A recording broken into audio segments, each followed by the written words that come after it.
বিগত 2014-এর 5ই জানুয়ারি 10ম জাতীয় সংসদ নির্বাচন অনুষ্ঠিত হয়ে গেল। ভোট দিতে গিয়েছিলেন না আমজাদ সাহেব, কাউকে যেতেও দেননি। অন্তু তখন নতুন ভোটার। সে আব্বুকে খুব আগ্রহের সাথে বলে, কাল আমি নাগরিক হব, আমার প্রথম ভোট দেব। আব্বু হেসেছিলেন।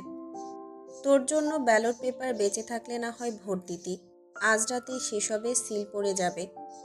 কষ্ট করে ভোট দিতে যাবার ঝামেলা নেই। জনগণের খাটুনি কমাতে সরকার দেখ কত কি করে।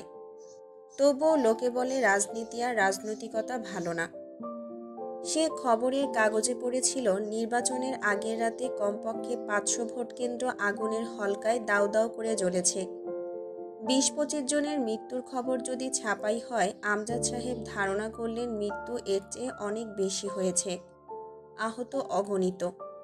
তার মধ্যে নিশ্চয়ই শিবির আর বিরোধী দলীয় বিএনপির ছেলেরা বেশি মরেছে। অন্তু সতর্ক কণ্ঠে জিজ্ঞেস করেছিল, আব্বু, তুমি কি জামায়াত শিবিরকে সমর্থন করো? আমজাদ সাহেব বেশ কিছুক্ষণ চুপ থেকে বলেছিলেন, আমি অন্তত এই দেশের বর্তমান ক্ষমতায় থাকা স্বৈরাচার নেতাদের সমর্থন করি না। অন্তুদের ভার্সিটি ছুটি হয়ে গেল। চারদিকে হাহাকার। মাস জুড়ে স্কুল কলেজের ছুটির পর ছুটি। একে একে জেলে যায় লোকে, তার কয়েকদিন পর তাদের ফাঁসির রায় কার্যকর হয়। সুবিচারে দেশ ভরে উঠতে লাগলো কানায় কানায়। লোকে রাতে বাইরে বের হয় না সুবিচারের ভয়ে। কোথাও তাদের উপর না সুবিচার ঘটে যায়। এমনিতে এত সুবিচারই 1,47,570 বর্গ কিলোমিটার সীমানার দেশে আটকাচ্ছে না, উতলে পড়ে যাচ্ছে। বাইরে বের হওয়া লোকের নিশ্চয়তা নেই ঘরে ফেরার। বিনা নোটিশে কারাদণ্ড হয়ে যায় আজকাল মানুষের। এভাবে পেরিয়ে যায় প্রায় 6 মাসের মতো। জুলাই মাসে সবকিছু সামান্য স্বাভাবিক হওয়ার পরেই সবকিছু চলতে শুরু করলো। কতদিন এভাবে চলা যায়? উত্তাল ঢাকা শান্ত যেন। নির্বাচন থামানো যায়নি, ঠিক ক্ষমতায় বসে পড়েছে ভক্ষকগণ। এই শোক এবং হতাশায় আর বিরোধী বিপ্লবীরা একে একে জেলে যাওয়ায় হতাশা নিমজ্জিত তারা। আইনস্টাইন বলেছিলেন, পৃথিবীর প্রায় সকল তুলনাকে আপেক্ষিকতা দিয়ে ব্যাখ্যা করা যায়। আপেক্ষিকভাবে বিরোধী দলগুলো নির্বাচনের পর ঠিক যতটা হতাশা নিয়ে দমে গেল, হামজা জয়ের মতো ছাত্রলীগের তরুণেরা ওপর মহলের প্রশ্রয়ে তত বেশি হুঙ্কার দিয়ে নিজেদের জাহির করার সুযোগ হাতিয়ে নিল। অন্তুজয়কে কবুল করেছিল 26 নভেম্বর 2014। 16 দিন পর আজ 12ই ডিসেম্বর 2014, রোজ শুক্রবার। অন্তু বিয়ের সাজে বসে এসব ভাবে, অবাক হয়। জীবন তাকে কোথায় এনে দাঁড় করিয়েছে। সে ধীরে ধীরে সাধারণ একটা স্বপ্ন দেখা মেয়ে থেকে কেমন আন্তর্জাতিক ও রাষ্ট্রীয় বৈষম্যের দিকে ঝুঁকে পড়ছে। কিসের সংগ্রামের আগুন বুকে ধিক ধিক করে জ্বলছে। পরিস্থিতি তার ভেতরে যে আগুন জ্বালিয়েছে তা তাকে আর কত দূর নিয়ে যাবে। অন্তু মাঝে মধ্যেই বিরক্ত হয় নিজের উপর। শিয়া যেমন প্রতিবাদ করতে না গেলে সহ্য করা শিখলে জীবনটা এর চেয়ে অন্তত ভালো হতো। তখনই আব্বু সেই সব শিক্ষা এসে সামনে দাঁড়ায়। অন্তু, পরিণামের যদি চিন্তা তোকে প্রতিবাদ করা থেকে পিছপা করে তোলে, সহ্য করতে শেখার পরামর্শ দেয়, সে চিন্তাধারায় অল্প একটু কেরোসিন ঢেলে ছোট্ট একটা দিয়াশলাই জ্বালিয়ে দে। আর যদি সবাই এটা করতে পারত, দেশে কখনোই স্বৈরাচার সোচ্চার হয়ে ওঠার সুযোগ পেত না। পৃথিবীতে ক্ষমতা এবং দুর্বলতা আলো এবং অন্ধকারের মতো। অন্ধকার না থাকলে আলো কখনোই দৃশ্যমান হতো না। এখানে আপেক্ষিকতার সূত্র খাটে। দুর্বলতার আপেক্ষিকতায় ক্ষমতা জাহির হয়। তুই যতক্ষণ দুর্বল তার তুলনায় বরং তোর সম্মুখে কেউ শক্তিশালী। যখন তুইও শক্তিশালী তখন তোরা দুজনেই বরাবর। কাটাকাটি হয়ে যাবে শক্তির, আর কারোটাই তখন শক্তি থাকবে না। ঠিক যেমন আলোর বিপরীতে আলো অতুলনীয়। অন্যায়ের প্রতিবাদ করার ফলে যে ক্ষতিগুলো জীবনে নেমে আসে এবং অন্যায়ের প্রতিবাদ করতে গিয়ে যারা ক্ষতি ও অবিচারের সম্মুখীন হয়, আল্লাহ তাআলা তাদের বলেছেন মজলুম। আর তিনি স্বয়ং প্রতিশ্রুতি দিয়েছেন নিশ্চয়ই তিনি তার মজলুমদের সাথেই আছেন। অন্তুর ভেতরে বিপ্লবের আগুন জ্বলে ওঠে। শুরুটা হয়েছিল একটা বোরকা পরা মেয়েকে সিগারেট হাতে তুলে দেওয়ার মাছ দিয়ে। এরপর প্রতিদিন একটা মেয়েকে নিয়ে রঙ্গতামাশা করা, তরুণ যুবনেতার বিরুদ্ধচারণ দিয়ে শুরু এই কাহিনী। আজ অন্তুকে পর্দাহীন, মনুষ্যত্বহীন, সুস্থতাহীন এক অস্বাভাবিক চিন্তাধারার মানুষে পরিণত করেছে। মেয়েরা যুদ্ধে ইজ্জত দিয়েছে, গর্ভের ছেলে মাথার সিঁদুর, গায়ের কাপড়। কেন? কেন শুধু ওরা দিয়েছে? ওরা কেন কেড়ে নিতে পারেনি? ওরা কেন কেড়ে নিতে আসা হানাদারদের বুকে বটির কোপ বসাতে পারেনি? চালের বাটাম খুলে কেন দিতে পারেনি মাথায় একটা বাড়ি? সেসব কুকুরদের রক্তে কেন চুরি পরা হাত দুটো ধুয়ে ফেলতে পারিনি? আজও কি হচ্ছে? সেদিন আঁখি কেন একাধিক নারকীয় পিশাচদের দৈহিক খোরাক হয়েছে? কেন দ্বিখণ্ডিত করে ফেলতে পারেনি সেই সকল ক্ষুধার্ত জন্তুদের পাপী দেহপিণ্ডটাকে? অন্তুর সাথে কি এর কম কিছু হয়েছে? এত হানাহানি কিসের? যারা শান্তি প্রতিষ্ঠা করতে চায় তারা কেন জেলে পচে মরছে? গত 2013-এর 12ই ডিসেম্বর এক ইসলামী রাজনৈতিক নেতাকর্মী আব্দুল কাদের মোল্লাকে ফাঁসিতে ঝুলিয়ে দেওয়া হলো। তার অপরাধ, সে মুক্তিযুদ্ধের মানবতাবিরোধী অপরাধী। টুপি দাড়ির সাজে একজন মুসলমান বেশি রাজনৈতিক নেতাকর্মীর বিরুদ্ধে যে অভিযোগ তোলা হয়েছিল তা কতটুকু সত্যি? যদি এভাবে সকল জামায়াত পার্টির সদস্যরা অপরাধী হয়, তাদের তো ধরে জেলে পুরে দেওয়া হচ্ছে, অথবা পরিয়ে দেওয়া হচ্ছে কালো মুখোশ, ঝুলে পড়ছে ফাঁসির কাস্টে। এরপর ক্ষমতায় আছে নিশ্চয়ই মুক্তিযোদ্ধা এবং দেশপ্রেমিক মানুষেরা। তাহলে রাহাজানির সহিংসতাগুলো কাদের কাজ? সকল অপরাধীর শাস্তি হয়ে গেছে। এখন গোটা বাংলা শান্তিতে ছেয়ে যাওয়ার কথা। তবুও কেন শহরে শহরে বাস ট্রাম পড়ছে, মানুষ মরছে, ছিনতাই, নির্যাতন, অপরাধীর সীমা থাকছে না? জয়েরা কেন এত শক্তিশালী? হামজারা কি করে জনসাধারণের প্রতিনিধি হয়ে ওঠে? বাংলাদেশ তো মুসলিম দেশ, বাংলাদেশ তো সকল ধর্মের ঐক্যের দেশ। তাহলে শান্তি কেন নেই? অথচ প্রতিটা ধর্মেই তো জীবন বিধান রয়েছে। তবুও কেন এখানে পূর্ণাঙ্গ জীবন বিধানের ধার ধারার মতো সংবিধান নেই? সংবিধানে কেন ধর্ম নেই? ধর্মের ডাক দেওয়া মানুষগুলো কেন শেলের শিক ধরে দাঁড়িয়ে কালকুঠুরিতে? মার্চের 16 তারিখে অন্তু গেল থানায় চাচার নামে কেস ফাইল করতে। আমজাদ সাহেব জানতেন না যে অন্তু টুকটাক বিষয়গুলো জেনে আরও জানার জন্য না জানার ভান করছে। পরের দিন বঙ্গবন্ধুর 94তম জন্মদিন। থানার গেটে এক পুলিশ থামিয়ে অন্তুকে বলল, বোরকা খুলে ভেতরে যান, হিজাব খুলে ফেলুন, মুখ দেখান, বোরকার উপর দিয়েই তল্লাশি করুন। ম্যাডাম, যা বলছি তা করুন। আজ জঙ্গির দল বোরকার আড়ালে বের হবে কত এমন। এসব পর্দা সব স্থানে চলে না, খুলে ভেতরে যান। অন্তু ধৈর্য হারায়। জ্বালা ধরানো হাসি হেসে বলেছিল, কোথাও শুনেছিলাম ধান পড়ে চুলায়, পানি ঢালে পাছায়। আপনি সারা দেশে আছেন, যেখানে বোরকার তলে আসলেই ধান পড়ছে সেসব জায়গায় গিয়ে পাহারা দিন বরং। কর্তব্যপরায়ণতার নাটক করে অজায়গায় পানি ঢালবেন না, নয়তো দেখবেন ওদিকে ধান পুড়ে সিদ্ধ পাতিলটা সহ ব্লাস্ট হয়ে গেছে। অন্তু আর দাঁড়ায়নি সেদিন। সেই কর্তব্যপরায়ণ পুলিশ অফিসারকে কথা বলার সুযোগ না দিয়ে চলে এসেছিল। অন্তুর বরযাত্রী আসলেই খুব বেশি নয়। হুমায়ুন পাটোয়ারি, হামজা, পার্টির বিশিষ্ট কিছু ছেলেরা ছাড়া আর কেউই আসেনি। জয়ের পরনে সাদা শেরওয়ানি, মাথাটা খালি, পাগড়ি নিয়ে পিছে পিছে ঘুরছে রাহাত। খাওয়া শেষ করে অন্তুকে বের করে নিয়ে যাওয়া হলো। অন্তু এক ফোঁটাও কাঁদল না। অন্তিক বোনের হাতটা চেপে ধরে গেট অবধি নিয়ে যায়। রাবেয়া দূরে দরজার চৌকাঠ ধরে দাঁড়িয়েছিলেন। ঝরঝর করে পানি পড়ছিল অসহায় মায়ের চোখ দিয়ে। অন্তু এগিয়ে গিয়ে বলে, আম্মা, বিদায় দাও। নতুন এই জীবনে কিছুদিন বেঁচে থাকতে চাই।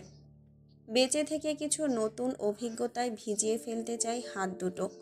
সেই অভিজ্ঞতা সামলে নেওয়ার দোয়া করো। আমি আসবো তোমায় দেখতে। খবরদার ওই পাপের ইটবালুতে গড়া দালানে তোমার পা ফেলো না আম্মা।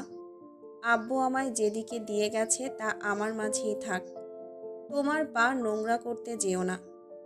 দেশের পরিস্থিতি ভালো না, আর না মানুষ। সমাজ ময়লা হয়ে গেছে। তোমরা সরল মানুষ কোনো রকম বেঁচে থাকলেই অনেক। রাবেয়া হু হু করে কাঁদেন। অন্তু বড় হয়ে গেছে। ছোট ছোট প্রতিবাদ থেকে জন্ম নেওয়া অন্তু কিছু বিষমাখা অভিজ্ঞতার আয়োজনে আজকাল কেমন যেন লাগাম ছাড়া হয়ে গেছে। অন্তিক ফিসফিস করে বলে, যতদিন ছিলি কথা হয়নি বহু বছর, আজ বহুত কথা টের পাচ্ছি ভেতরে, বলার সুযোগ নেই। বহুদিন রাতে ঘুমায়নি, চোখ দুটো খুব জ্বলছে। তোর চোখ জ্বলছে না? জ্বলছে না। আমার খেয়াল রাখিস। ভাবি আর তোর বাচ্চার হাল ধর। হতাশা হলো দুর্বলদের দেহে লেগে থাকা জীবাণু, যা তোকে গ্রাস করেছে। হতাশা ঝেড়ে একবার জিতে ফেরার মতো করে গা ঝাড়া দে। দেখবি নিজেকে পুরুষের মতো মনে হবে। যা করেছিস সেই কাল পেরিয়ে এসেছিস। আমিও তো জীবনে কত কিছু করেছি, পর্দাও করেছি। আজই বিয়ের সাজে শখানেক মানুষ দেখছে। এখন কি সেই অতীতের বোরকা পরা অন্তুকে ভেবে কাঁদব? নতুন করে শুরু কর। আমার তোকে প্রয়োজন, ভাবির তোকে প্রয়োজন, তোর বাচ্চার তোকে প্রয়োজন। অন্তুর স্বর হালকা কাঁপল পর্দার কথা বলতে গিয়ে। আর তোর? তোর প্রয়োজন নেই আমাকে?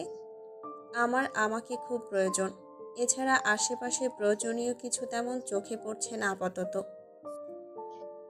গাড়ি তখন চলছে হাইওয়ের উপর দিয়ে। অন্তুর পাশে জয় নেই, সে পেছনের গাড়ির ড্রাইভার। উদ্ভট কর্ম খুব মানানসই তার সাথে। সামনের গাড়িতে হামজা ড্রাইভারের পাশে ছিল। রিমি বসেছে অন্তুর পাশে, ওর কোলে কোয়েল। একদৃষ্টে অন্তুকে দেখছে, বোঝার চেষ্টা করছে। কবিরার একজন মুরব্বী এবং হুমায়ুন পাটোয়ারি পেছনের সিটে। অন্তু তাকিয়ে আছে নিজের বাঁ হাতের তালুতে। মেহেদিরাঙা হাতে কি খুঁজছে কে জানে। বিকট একটা আওয়াজে কানের তালা লেগে গেল। রিমি কান চেপে ধরে নিচু হয়ে। গাড়ি থামতে ছুটে বেরিয়ে যায় হামজাও হুমায়ুন পাটোয়ারি। ককটেল পড়েছে জয়ের গাড়ি থেকে 2 হাত দূরত্বে। গাড়ি ছিটকে এসে উল্টে যাবার আগে ব্রেক কষতেই জয়ের কপালটা স্টিয়ারিংয়ে সজোরে ধাক্কা খায়। কপালটা চিরে দ্বিখণ্ডিত হয়ে গেছে। দাউ দাউ করে আগুন জ্বলছে। হামজা পাগলের মতো ছুটে যায়। গাড়ির কাঁচতোলা ছিল। দিক বেদিক শূন্য হয়ে আশেপাশে তাকায়, কিচ্ছু নেই। এক দৌড়ে সামনের গাড়িতে ফিরে ভরা বোতলটা আনে, গ্লাসের উপর দুটো আঘাত করে। কাঁচ চিরে গেলেও ভাঙে না। এবার দুটো ককটেল ফাটে রাস্তার উপর। গাড়ির পেছনে আগুন জ্বলে ওঠে। কেউ কেউ সজাগ হয়ে উঠল, রক্তাক্ত শরীরে নেই এক ফোঁটা জোর। কেউই বা বের হওয়ার মতো অবস্থায় নেই। রিমি কোথা থেকে যেন একটা ভাঙা ইটের টুকরো এনে হাতে ধরিয়ে দেয় হামজার। হামজা এক পলক সেদিকে তাকিয়ে জয়কে বলে, মাথা তুলিস না কিন্তু। ইটের 4টে আঘাতে কাঁচ ভেঙে হাত ঢুকিয়ে কাচের লক খোলে। যা ধারণা করেছিল তাই। জয় অর্ধচেতন। ওকে হিস্টে বের করে বুকের সাথে চেপে ধরে দৌড় লাগায় সামনের দিকে। যখন তখন অ্যালকোহল ভর্তি বোতল এসে পড়তে পারে গায়ে। হামজা অপর হাতে রিমির হাতটা ধরে ছোটার চেষ্টা করে। আরও দুটো ককটেলের বোতল সামনে এসে পড়ে। পরেরগুলো গাড়ির উপর। কে মরল কে বাঁচল তা পরে হবে। আরও কিছু দূর এগিয়ে আসার পর গাড়িতে এসে 3টা কাচের বোতল গ্রেনেড হয়ে ছড়িয়ে পড়ে। তরলগুলো গড়িয়ে পড়তেই বোতলের কর্কের আগুনে দহন শুরু হয়ে যায়। জয়ের হাতের চামড়া ছিলে মাংস উঠে এসেছে। কপালে চাপটি ধরা রক্ত। ভ্রুতে এসে রক্ত চাপ ধরেছে। গোটা সাদা শেরওয়ানি রক্তে ভেজা। এবার হামজা খেয়াল করে কপাল অল্প, আসলে কপালের কোণা দিয়ে মাথার ডান পাশ ফেটে গেছে। কান দিয়ে রক্ত চুইয়ে পড়ছে। ততক্ষণে জয় একেবারেই জ্ঞান হারায়। হাত পা ছেড়ে দেয় হামজার কাঁধে। লোকজন দূর থেকে দেখে দৃশ্য। দাউ দাউ করে আগুন জ্বলছে। ফুল সাজানো গাড়ির পেছনটা জ্বলছে। লাল টুকটুকে শাড়ি পরা বউ দাঁড়িয়ে আছে গাড়ির দরজার সামনে। হুমায়ুন পাটোয়ারি জয়ের হাতটা ধরে ঝাঁকায়। জয়, মামা। ও জয়। হামজা বলে, আব্বু, আপনি আরমিনকে নিয়ে বাড়ি যান। এখানে কিচ্ছু হয়নি। মাঝপথে কলাশায় আমরা জরুরি কাজে ঢাকা গেছি। কেমন? বৌভাত 2 দিন পরেই হবে। গান বাজনার কমতি রাখবেন না। লোকজন যা আছে সবার ভালো আপ্যায়ন করবেন। খুব শীঘ্রই ফিরবো আমরা। এই খবর নিজে থেকে লিক না হওয়া অবধি এরকম কিছুই হয়নি, ঠিক আছে? পথ এখনো বেশ খানিকটা বাকি পাটোয়ারি বাড়ির। গাড়ি থেকে নামার পর সামনে শত শত লোক। পুরো পাড়া এসেছে জয়ামিরের বউ দেখতে। তার উপর যে তামাশা করে জয়ামির বিয়ে করেছে, আজন্ত রাঙা গম্ভীর সুশ্রী চেহারাটা গিলে খেলো কত লোকে। মূর্তির মতো দাঁড়িয়ে চোখের নজর ঘোরায় অন্তু। দোতলা বাড়ি বেশ বড়। তখনই অন্তুর মাথায় আসে, হামজা করে কি? মেয়র হয়েছে সেদিন। জনগণের টাকা পয়সা মেরে বড়লোক হতেও তো সময় লাগার কথা। এত বড় বাড়ি, গাড়ি, বিলাসিতার উৎস কি শুধুই ওয়ার্কশপ? লোহার ব্যবসায় এত আয়, অন্তুর বিশ্বাস হয় না। আবার মাথায় ঘুরছে জয়ের রক্তাক্ত মুখটা, ঘাড়ের পেছন দিয়ে সেই রক্তের স্রোত। এরকম রক্ত প্রথমবার আব্বুর দেহে দেখেছিল অন্তু। পার্টির ছেলেরা ভরা চারদিকে, সবার মাথায় লাল গামছা বাঁধা। এই বাড়িতে যে এত বড় আয়োজন তা বরযাত্রীর সংখ্যা দেখে বোঝা যায়নি। কিছু বিশেষ লোক মোতায়েন করা হয়েছে, তাদের হাতে লাঠি, ফাড়াখড়ি, কেউ কেউ চাদর পরেছে। হাঁটার সময় হাতের রামদাগুলো বেরিয়ে আসছে চাদরের প্রান্ত থেকে। এইসব নিরাপত্তা কেন? হামলার ভয়? কিসের হামলা? বেলা ছোট, সন্ধ্যা লেগে যায় বউ ঘরে তুলতে তুলতে। আজ পাটোয়ারি বাড়ির মেন গেট খুলে দেওয়া হয়েছে। সিঁড়ি বেয়ে বেয়ে উঠে আসছে দলে দলে লোক। গেটের ডান দিকে ছোট্ট বাগান, তার বাপাশে ওয়ার্কশপের সীমানা শুরু। ডান দিকের ঝোপের পাশ ঘুরে গেছে একটা গলি, তা বোধহয় বাড়ির পেছনের দিকে যায়। কিন্তু বাড়ির পেছনে বিশাল প্রাচীর তোলা, ওদিকে ওই রাস্তা কিসের? অন্তুর মাথাটা নত ছিল। যখন দরজায় পা রাখল, শাড়ির কুচি ধরে এগিয়ে অল্প মাথাটা তুলতেই একটা মেয়ের জলজলে চোখ নজরে এলো। অন্তুকে গিলছে যেন চোখ দুটো। দুটো ঢোক গেলাও নজরে আসে অন্তুর। কৌতূহল তৈরি হলো মেয়েটার প্রতি। বাসরটা সাজানো হয়েছে কাঁচা ফুলে। জয়ের ঘরে পা রাখতে যে জিনিসটা চোখে বাঁধে, ঘরের দেয়াল ভর্তি জয়ের ছবি। সবচেয়ে বড় ছবিটা সাদা পাঞ্জাবি পরা, গলায় চাদর পেঁচানো। ওটা দরজার সামনের দেয়ালে টাঙানো। একটা খাট, ড্রেসিং টেবিল, কাঠের আলমারি, ছোট্ট 2 সিটের সোফা কাউচ, বুকসেলফ, কর্নার শোপিসটা রাখা বাথরুমের দরজা থেকে একটু দূরের 2 দেয়ালের কণায়। অন্তর তাচ্ছিল্য এলো। এসব বড়লোকির চলাফেরার সোর্স কি? চাঁদাবাজি? জয় এখন কোথায়? একের পর এক লোক আসছিল, দেখছিল। কেউ কেউ মুখ দেখে টুকটাক উপহার বা টাকা হাতে গুজে দিচ্ছিল। সেই সময় কোথা থেকে কোয়েল ছুটে এসে কোলে চড়ে বসে অন্তুর। মুখ ঘুরিয়ে ফিরিয়ে দেখতে শুরু করে। হাস্যকর ছিল দৃশ্যটা। কোলে চড়ে বসে মুখ দেখা। তুলি পাশে গিয়ে জিজ্ঞেস করল, পছন্দ হয়েছে বৌমণিকে? বউ? জয় মামার বউ এটা। তোমার রিমি মামির মতো আরেকটা মামি। মামিকে ভালো লেগেছে তোমার? কোলে চড়ে বসলে যে। কোয়েল আধস্বরে বলে, জয় তো। থেমে গিয়ে চেয়ে থাকে অন্তুর দিকে বাচ্চা সুলভ দৃষ্টিতে, যেন বুঝতে চেষ্টা করছে ব্যাপারটা। দারুণ মায়া লেগে গেল অন্তুর। গালটা টেনে দিয়ে ভালো করে টেনে কোলে বসিয়ে এক হাতে জড়িয়ে রাখল কোয়েলকে। তুলি মিষ্টি হেসে নিজের পরিচয় দেয়। আমি তোমার এক ননদ। তোমার তো আপন ননদ ভাসুর কেউ নেই। আমি হামজার ছোট বোন। অন্তু অল্প হাসল। তুলি অল্প টিস্যু ছিঁড়ে সযত্নে অন্তুর মুখের ঘাম মুছে দেয়। কি করে কি হলো সেটাই ভাবছিলাম। জয় এমন ঘর বাঁধার ছেলে না। তবুও দেখেছ সাথে আসেনি। তুমি তো ভীষণ সুন্দরী। এত ঘামছো কেন? চিন্তা করছো কি নিয়ে? চার্জার ফ্যান দেব? হুম, ঠিক আছি। অন্তুর পর্যবেক্ষক দৃষ্টি কিছু আবিষ্কার করে ফেলে তুলির মুখে। ফর্সা ধবধবে চেহারায় কালচে দাগগুলো খুব দৃষ্টিকটু। ঘাড়ের কাছের জখমটা ওড়নার আড়াল থেকে বেরিয়ে এসেছে। চোখের নিচে কালি পড়া, যা জানান দেয় বহুরাত ঘুমায়নি চোখ দুটো। অথচ দারুণ সুন্দর চেহারা তুলির। হামজার মতোই নাক চোখ, তবে হামজা পুরুষ হিসেবে এতটা ফর্সা না।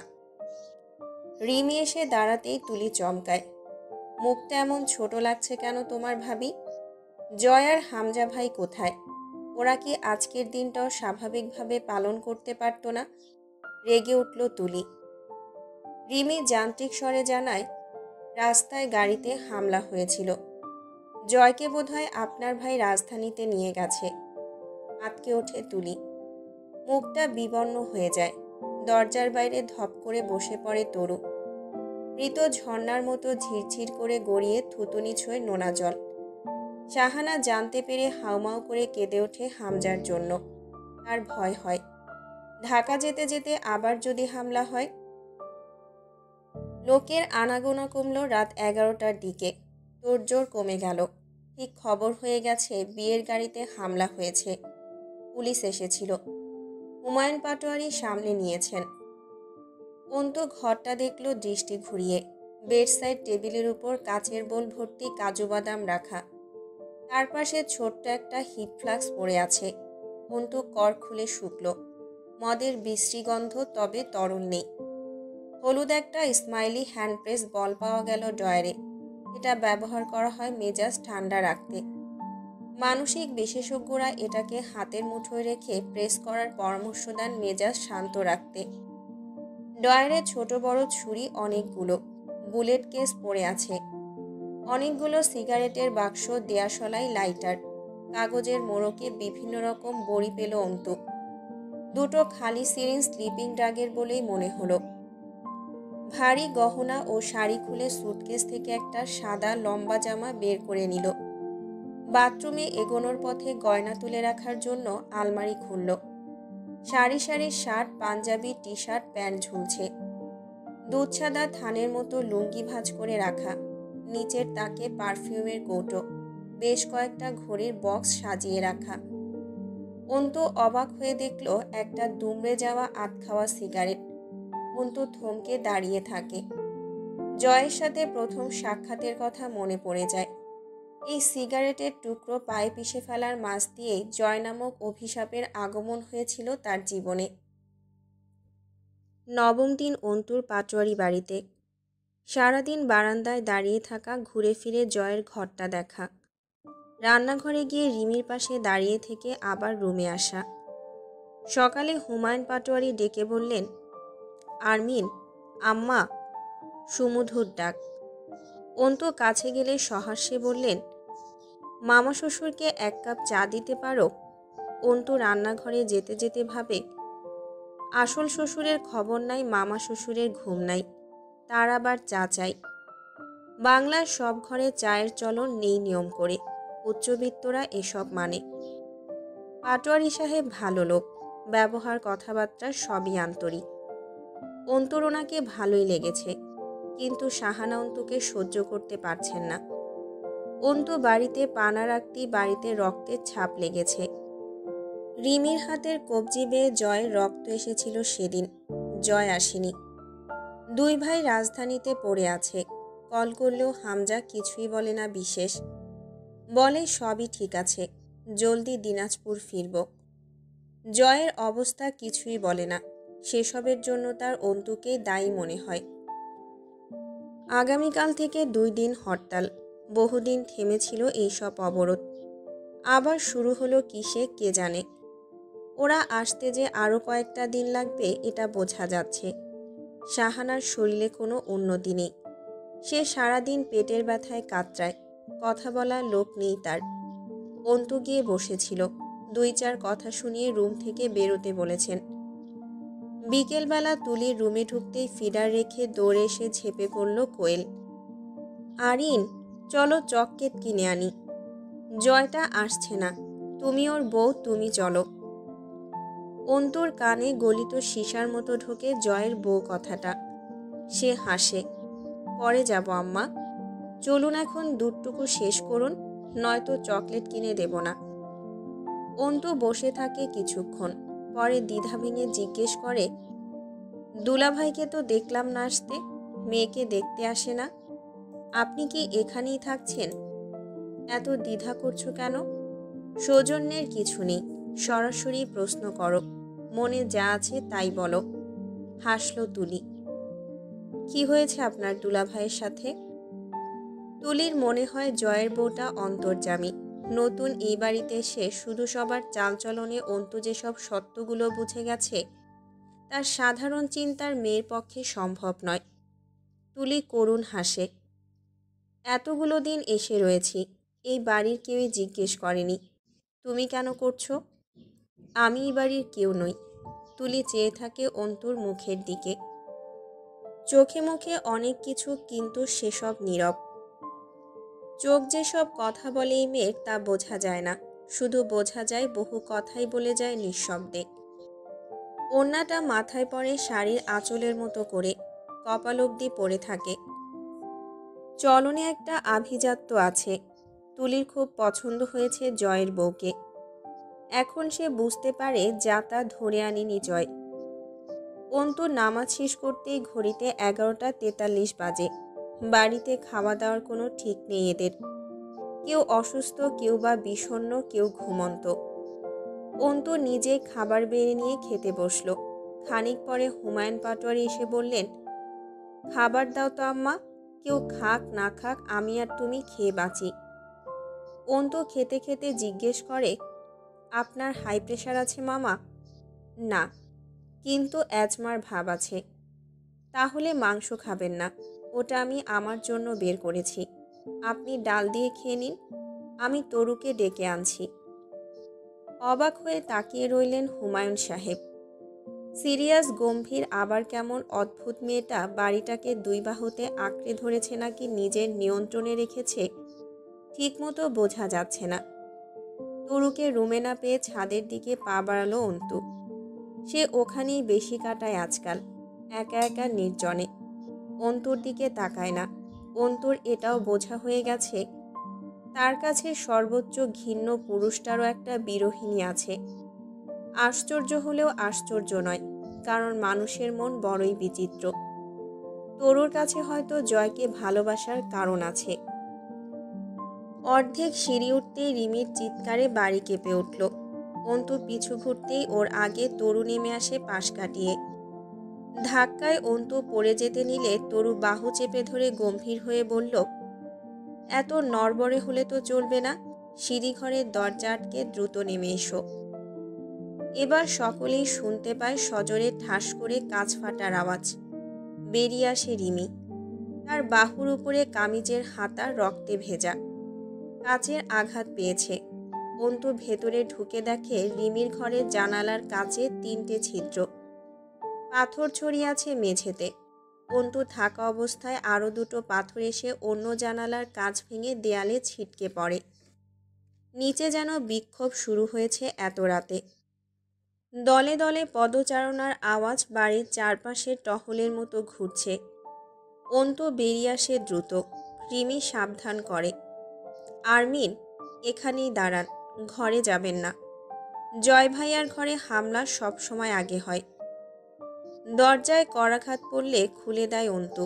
কবির অন্তুকে সালাম দেয় কপালে হাত ইশারা করে। হন্তদন্ত হয়ে ভেতরে ঢোকে।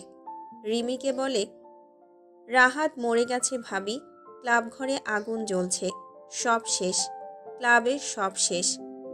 বিরোধী দলের শোরের বাচ্চারা ক্লাব ঘর জ্বালিয়ে দিয়েছে। রিমি চেয়ারে বসে পড়ে, শ্বশুরকে বলে, আব্বু, আপনার ছেলেকে কল করুন তো। এই সময় বাড়ির লোকগুলোকে মারবে সে। জয় ভাইয়ার চিকিৎসা বাড়িতেই হবে, জেলায় ফিরতে বলুন। আমি আর এসব নিতে পারছি না, আমি কিন্তু ও বাড়িতে চলে যাব। তুলি বলল, শান্ত হও ভাবি। আব্বু, আপনি নিচে যান, গেট খোলার দরকার নেই, এসব করছে ওরা গেট খোলানোর জন্যই। নিচে যান, মেন ফটকে লোক দাঁড় করান। হুমায়ুন সাহেব বললেন, কবির, নিচে কে কে আছে রে? সবাই আছে মামা, আপনি বললে অ্যাকশান নেব।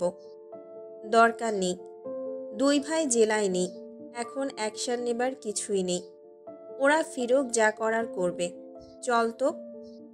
তুলি তরুর হাতে কোয়েলকে দিয়ে পেছনের বারান্দায় যায়। খানিক বাদে ফিরে এসে রিমির পাশে বসে বলে, পেছনের জঙ্গলে দলে দলে ঢুকেছে সব। হরতাল ডেকেও একটা রাত সহ্য হয়নি হারামজাদাগুলোর, আবার ক্ষমতা চায়। গদিতে বসলে এইসবই করে বেড়াবে। অন্তু চুপচাপ দাঁড়িয়ে দেখছিল। সবাই যেন পেশাগত এসব ব্যাপারে। খুব অভ্যস্ত লাগছিল সকলকে। এবার বলে উঠল, বিএনপির কথা বলছেন? আওয়ামী লীগই বা গদিতে বসে কি শান্তি প্রতিষ্ঠা করে ফেলল?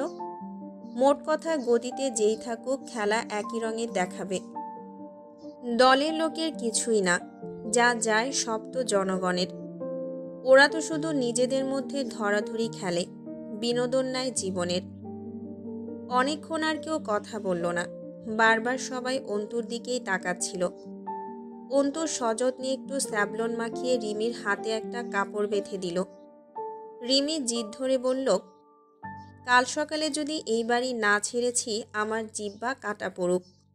ওই লোক বাড়িতে আসুক, না নিজের জীবনের গ্যারান্টি রেখেছে না আমার বাপ চাচা রাজনীতি করেনি, এমন কখনো বাড়ির লোক নির্যাতন সয়নি। কারণ ওদের এই বাড়ির লোকেদের মতো ক্ষমতার লালসা ছিল না। রাজনীতি বহু লোকেই করে, এদের মতো জান হাতে করে মাঠে নামা রাজনীতিবিদদের মুখে আগুন দেই আমি। রাগে কটমট করে ওঠে রিমি। কল্লা গেল হামজাকে, আপনি আসবেন নাকি আমি বাড়ি ছাড়ব? কি করছেন কোথায়? বাড়ির নিরাপত্তা দিতে পারেন না, কিসের নেতাগিরি দেখান? বাড়িতে এরকম মরতে রেখে কোথায় মরতে গেছেন নিজে? শান্ত হও তুমি। আজ রাতে রওনা দেওয়া হলো না। নিচে এখন দেখো হাঙ্গামা থেমেছে। পুলিশ গাছে ছেলেরা এসে জমেছে। ওরা সারা রাত থাকবে ওখানেই, আর কিছুই হবে না। শান্ত হও, আসছি আমি। জয়কে চাইলেও হাসপাতালে রাখার উপায় নেই। ও 3 দিন আগে হাসপাতাল ছেড়েছে জ্ঞান ফিরতে। আমি গাড়িতে পরে কথা বলছি। ফিরবেন কবে? গর্জে উঠল রিমি। কাল রওনা দেব। বললাম তো আর কিছুই হবে না। খেয়ে নাও, ভেতরের ঘরে শুতে যাও, ঘরে থাকার দরকার নেই। আসলেই বাইরের গেটের উপর ধুমধাম আঘাত কমেছে। পাথর ছোড়াছুড়ি বন্ধ হয়েছে। অনেকের সমস্বরের আলোচনায় গোঙানি ভেসে আসছে। অন্তু নিজের ঘরে এসে বারান্দায় দাঁড়ালো। জয়ের ঘর ডান পাশে, পেছন থেকে সামনে থেকে সমান। বেলকনিতে দাঁড়িয়ে রাস্তার ভিড় দেখা যায়। পোলের লাইট বোধহয় ভেঙে ফেলেছে ওরা। অন্ধকারে জটলা বাঁধা লোকজন। আগামী 2 দিনের হরতালে বাড়ি ফেরাও মুশকিল হবে জয়েদের। অবশ্য ওদের জন্য মুশকিলের কিছুই নেই। একটা কথা খুব খচখচ করছিল। জয় যদি 3 দিনে চেতনা ফিরে হাসপাতাল ছাড়ার শক্তি পায়, তাহলে তো ঢাকা নেবার প্রয়োজনই ছিল না। ঢাকাতে নিশ্চয়ই অন্য কাজে গেছে 2 ভাই। আবার হতে পারে জয়ের শরীরে ব্যথাটাই কম। ক্লাবঘর পুরোটা পুড়ে যায়নি। আবাসিক যে বিল্ডিংটা ছিল ওটার ভেতরটা ঠিক আছে টুকটাক। বাইরের দেয়ালে কালি পড়েছে। জয় ফিরল তারও সপ্তাহখানেক পর। সকলে স্বাভাবিক নিল, অন্তু অবাক হয়েছিল। এখনো মাথায় ব্যান্ডেজ, হাতে ব্যান্ডেজ, চোখে মুখে অসুস্থতা স্পষ্ট। অথচ জয় দিব্যি হেঁটে ভেতরে ঢুকেছিল। কাউকেই ছুতে দেয়নি নিজেকে। আঘাত নেহায়েত কম ছিল না। হামজা পরিস্থিতি সামলে নিতে পটু। মিথ্যা বলেছিল। এতদিনে চিকিৎসার সাথে সাথে কিছু কাজ করেও ফিরেছে। বালিশে হেলান দিয়ে আধশোয়া হয়ে বসা ছিল জয়। তখন রাত 11:30। পরনে ঘিয়ে রঙা প্রকাণ্ড শাল জড়ানো।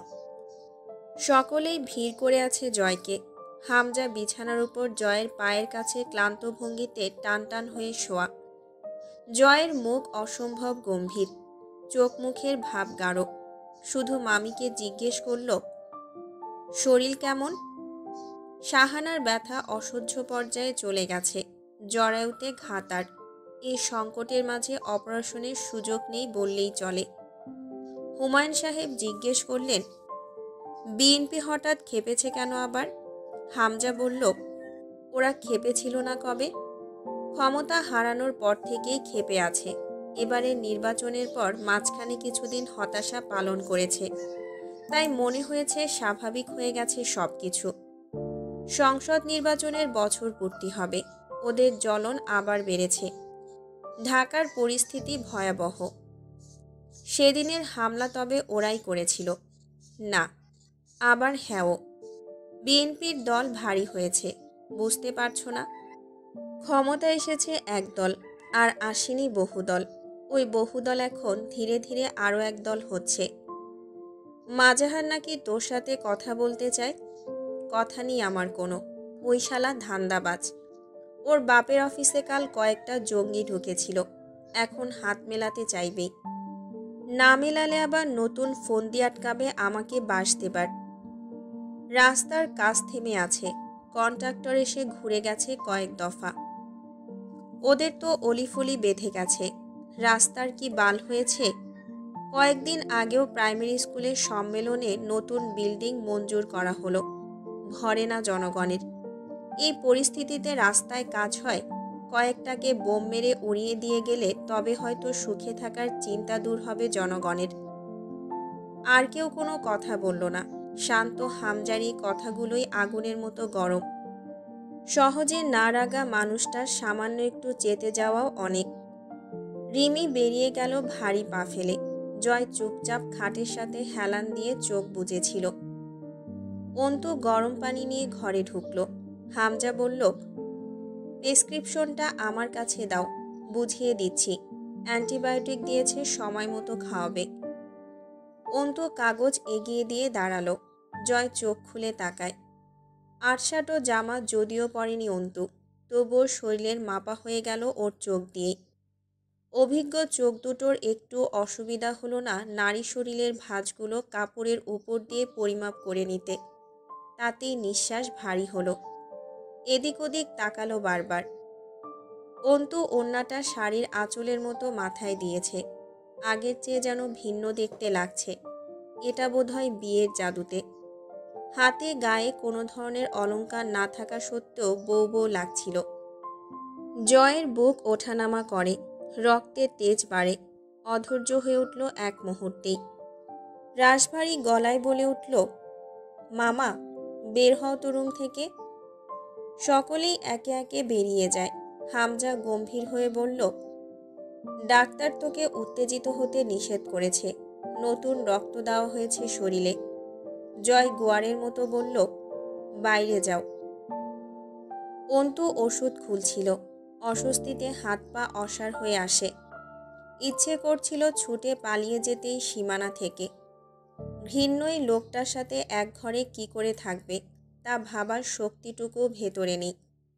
তার উপর বেহেলাস লোকেরা খুব বিপজ্জনক। অন্তুর রক্ত জমাট বেঁধে আসে যেন। জয় আদেশ করে, দরজা আটকে দিয়ে এসো। ভালোভাবে ওষুধগুলো খেলো আস্তে আস্তে। অন্তুর পা দুটো যেন চাকা হয়ে গেছে, একা একাই ছুটতে চাইছে।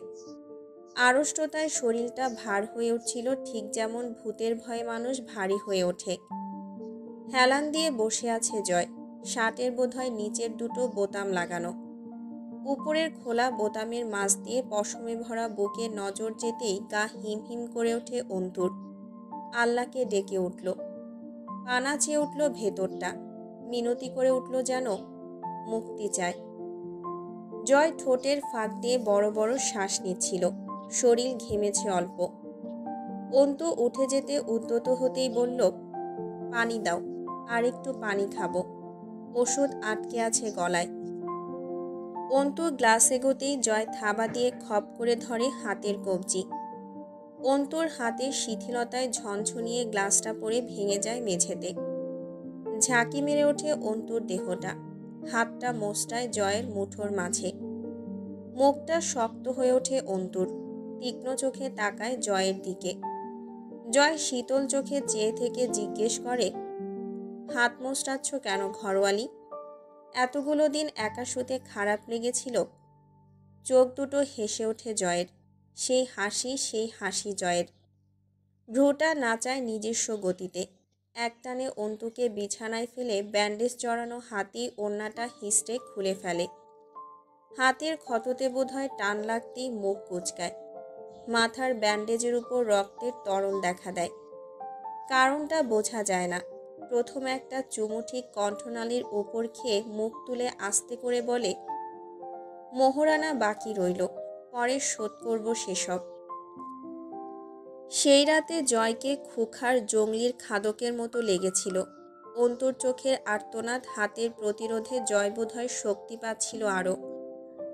ধীরে ধীরে জয় উত্তাল হলো। ওর কপালের ব্যান্ডেজে তাজা রক্তের দাগ গাঢ় হচ্ছিল। অন্তুর কান্না পেয়েছিল, কত কিছু ভাবনা এসেছিল, কিন্তু সে কাঁদেনি, অন্তত জয়ের সামনে না।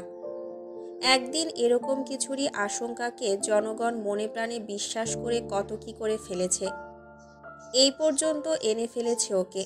অথচ আজ আসলেই তেমন কিছু হচ্ছে। জয় নামক অভিশাপ আজ অন্তুকে ছুঁয়ে দিচ্ছে। তাও আবার দলিল আছে, হালাল দলিল, কিন্তু কেউ আজ ধরতে আসছে না, বদনাম রটাতে আসছে না। আচ্ছা, আজ অন্তু বলাৎকার হচ্ছে না, অন্তুর ইচ্ছার বিরুদ্ধে তাকে ছোঁয়া হচ্ছে। ও আজ তো জয়ের কাছে হালাল সার্টিফিকেট আছে। জয় শুয়ে পড়ার পর অন্তু বারান্দায় গিয়ে দাঁড়ায়। তার শরীরে তখন জয়ের বিশাল শালটা জড়ানো। এই বারান্দা দিয়ে বায়ে তাকালে বাড়ির সামনে রাস্তা দেখা যায়, আর ডানে বাড়ির পেছনের পতিত জায়গা। বেশ কিছুক্ষণ আকাশের দিকে চেয়ে রইল ওভাবেই।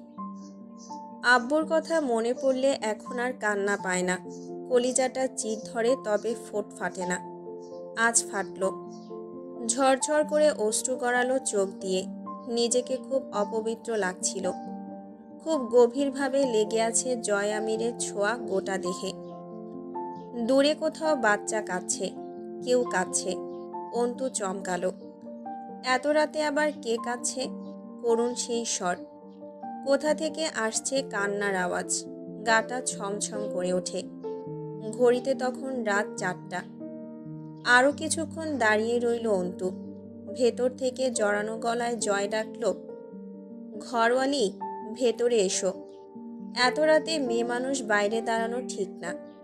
অন্তু জবাব দেয়, অভিশাপ তো ভেতরে শুয়ে আছে জয় আমির, বাইরেরটাই বরং আমার জন্য নিরাপদ। চোখ বুজেই ঠোঁটে নিয়ে হাসে জয়, ভুল বলনি, তবে এটাই আমার বিশেষত্ব। ব্যান্ডেজ থাকা অবস্থায় গোসলের সমস্যা হচ্ছিল জয়ের।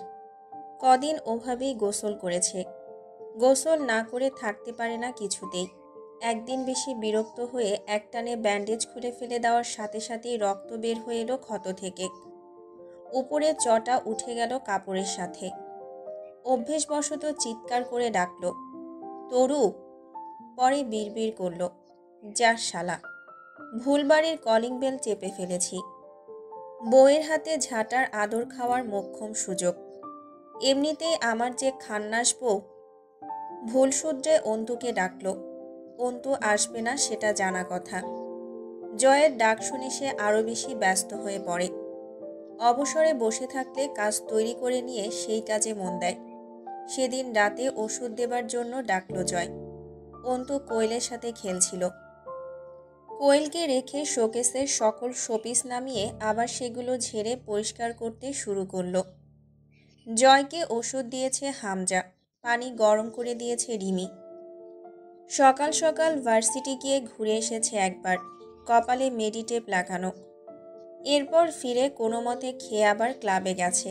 ক্লাবের মেরামত চলছে। হরতালে হাইওয়ে বন্ধ প্রায়। মোড়ের উপর চায়ের দোকানে বসে 2 কাপ চা খেয়ে একটা কড়া জর্দা মেশানো পান চিবোতে চিবোতে বাড়িতে ঢুকলো। পানের পিক ফেলতে গিয়ে তা লেগে গেছে সাদা লুঙ্গিতে। ওয়ার্কশপে কাজ চলছে। সেখানে ঢুকে আবল তাবল কিছুক্ষণ ঠুকঠাক কাজ করল। লোহার দণ্ড বানানো হচ্ছিল। আগুন থেকে গলিত লোহার পিণ্ড উঠতেই তাতে চোখ আটকাল ওর।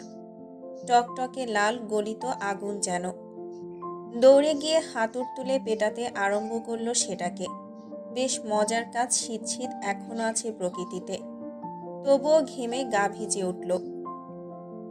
কাঁচা ফুলগুলো শুকিয়ে মরমরে হয়ে গেছে। হামজা পৌরসভার উদ্দেশ্যে বেরিয়ে যাবার সময় অন্তু ডাকে, মেয়র সাহেব। হামজা থামে। পাঞ্জাবির হাতা গুটিয়ে বলল, কিছু বলবে? ফুলগুলো নষ্ট হয়ে গেছে, আমি খুলতে পারছি না। শক্ত করে সেট করা হয়েছে ওগুলো। একটা লোক পাঠাবেন, ওগুলো খুলে দিয়ে যাবে। হামজা বেরিয়ে যেতেই শাহানা বললেন, এইভাবে কথা বলতে শিখেছ? কিভাবে? বড় ভাই ডাকা যায় না? মেয়র সাহেব কি? বড় ভাই একটা ছিল, সেটাকেই ডাকা হয়নি বহুদিন। তাছাড়াও কাউকে সম্বোধন করি আমি আমার মন মতো। উনি মেয়র মেয়র ডাকলে ক্ষতির কিছু নেই মামিমা। ভুল বলেছি? ফুলগুলো যেভাবে আটকানো হয়েছে, বিছানার উপর বোমা পড়লেও তা ছিঁড়বে না যেন। তোশক তুলতে হলো। ছেলে দুটো তোশক উঁচু করে তুলতে খাটের ক্লেটের ফুটো দিয়ে কিছু চোখে পড়ল অন্তুর। দ্রুত থামালো ছেলে দুটোকে, আদেশ করলো প্লেটগুলো টেনে তুলে ফেলতে। খাটের ক্লেটের নিচে মেঝের উপর সারি সারি টাকার বান্ডিল সাজানো একপাশে। এত টাকা যে কেউ একসাথে দেখেনি জীবনে। বাকিটা রিভলভার, পিস্তল, রাইফেল ইত্যাদি ধরনের অস্ত্রতে সজ্জিত। অন্তু শক্ত হয়ে দাঁড়িয়ে রইল। ক্যাটারিংয়ের ছেলে দুটো যেন জমে গেছে। জয়ের পদচারণার আওয়াজ আসে। সে গান গাইতে গাইতে ঢুকছে। এই আছি এই নাই, হাসি গাই, কষ্ট ভুলে যাই। জীবনটা সিগারেটের ছাই, ছোক দিয়ে তাকে উড়াই। কি হবে ভেবে আর, যে জীবন দম গেলে নাই। মুখে পান থাকায় গান জড়িয়ে যাচ্ছিল কণ্ঠে। চট করে থেমে হেসে ফেলল ঘরের অবস্থা দেখে। ছেলে দুটোকে চলে যেতে আদেশ দিয়ে অন্তুর খুব কাছে পেছনে এসে ফিসফিস করে বলল, চেনো ওগুলো কি? অন্তু ছিটকে দূরে সরে যায়। কয়েকবার মুখ চিবিয়ে থু করে পানির পিক ফেলল ঘরের ভেতরেই। পরে বলল, আমি ছুলে ফোসকা পড়ে যায় ঘরওয়ালি?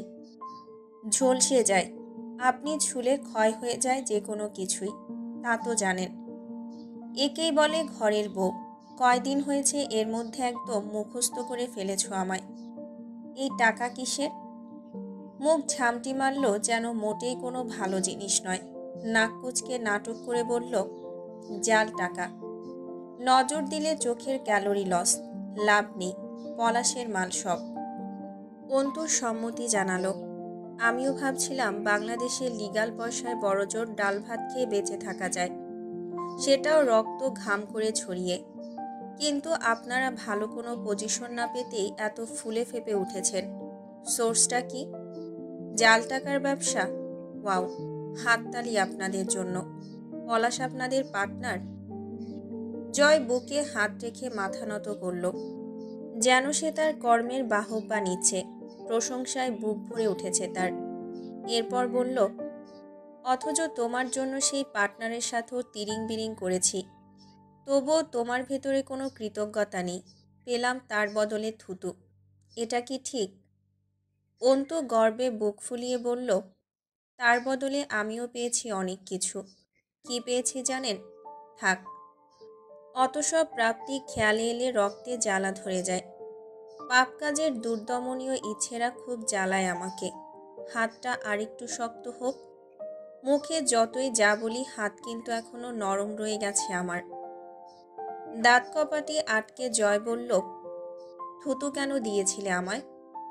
প্রথম থেকে শুরু করে পলাশ আমার সাথে যা যা করেছে আপনার সামনে, আপনি বায়োস্কোপ দেখছিলেন। কথা কেড়ে নিল জয়। তুমি আশা করেছিলে আমার কাছে? আক্রোশে মুখ লাল হয়ে ওঠে অন্তুর। এক মুহূর্তের জন্য আমি আপনাকে মানুষ ভাবতে চেয়েছিলাম সেদিন। নিজের স্বার্থে মানুষ কত সত্যি ভুলে যায়। আমিও ভুলে গিয়েছিলাম আপনি জঙ্গলি। এরপর পরিস্থিতি যখন চরমে আসে, তখন এসে জীবনদান করেছেন। ব্যাপারটা কেমন হলো বলুন তো? বলির পাঠাকে যত্নে লালনের মতো না? পান চিবোতে চিবোতে মুচকি হাসি ঠোঁটে রেখে মাথা নাড়ল জয়। ঠিক বলেছ। অন্তু দৃঢ় চোখে তাকিয়ে শান্তভাবে বলল, শুকরিয়া আদায় করুন এই যে এতগুলো দিন নির্দ্বিধায় রাতে মাতাল হয়ে ঘুমান বন্ধ ঘরে। সেই সুযোগে আপনার গলাটা কেটে 2 ভাগ করে ফেলিনি। ওটা খুব সস্তা কাজ হয়ে যাবে। মাঝে মধ্যে ইচ্ছে করে, তবে আপনাকে ওভাবে মারাটা খুব নিচু কাজ হবে। আপনি জানেন আপনি থুতু পাবার কতটা যোগ্য? You know what? একে বলে বাটারফ্লাই ইফেক্ট।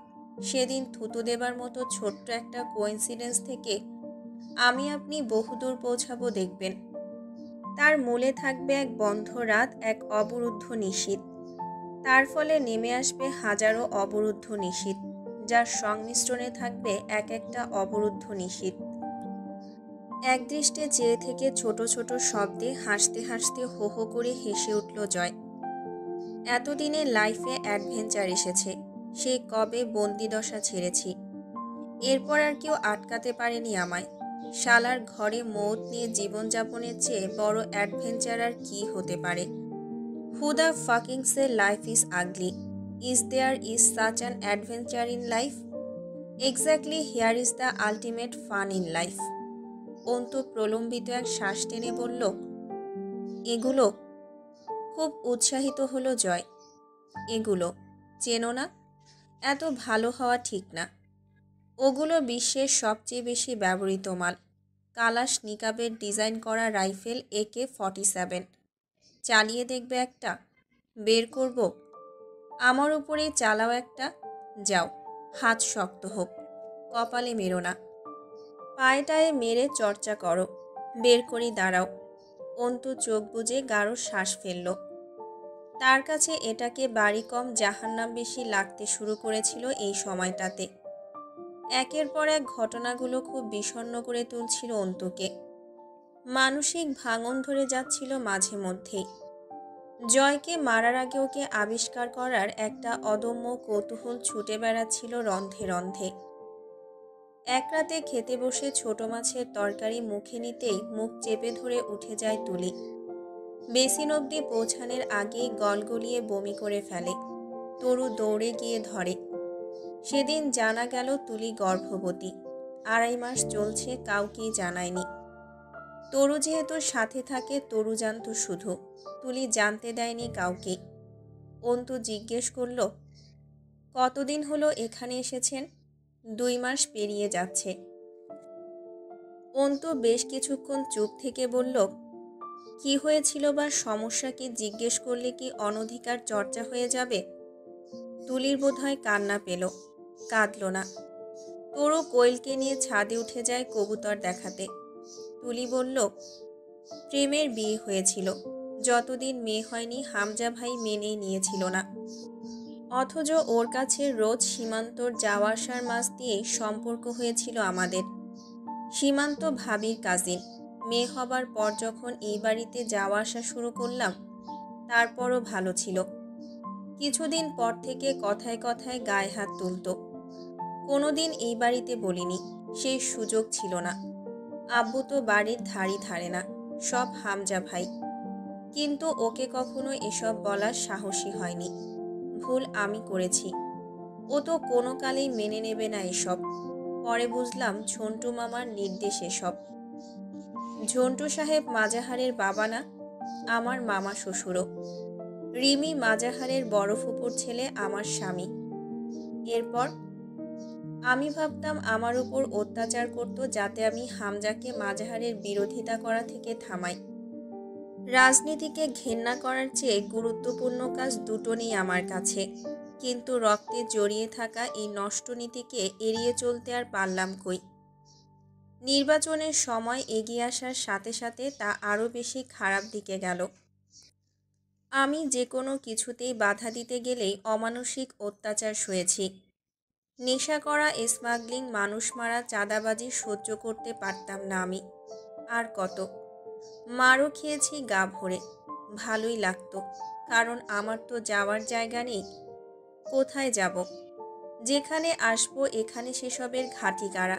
তবুও মেয়েকে রেখে চলে এলাম, অথচ কিছুই জানানোর রুচি হয়নি। শুধুই কি মারধর করত? নেশাও করে, মারাত্মক নেশা।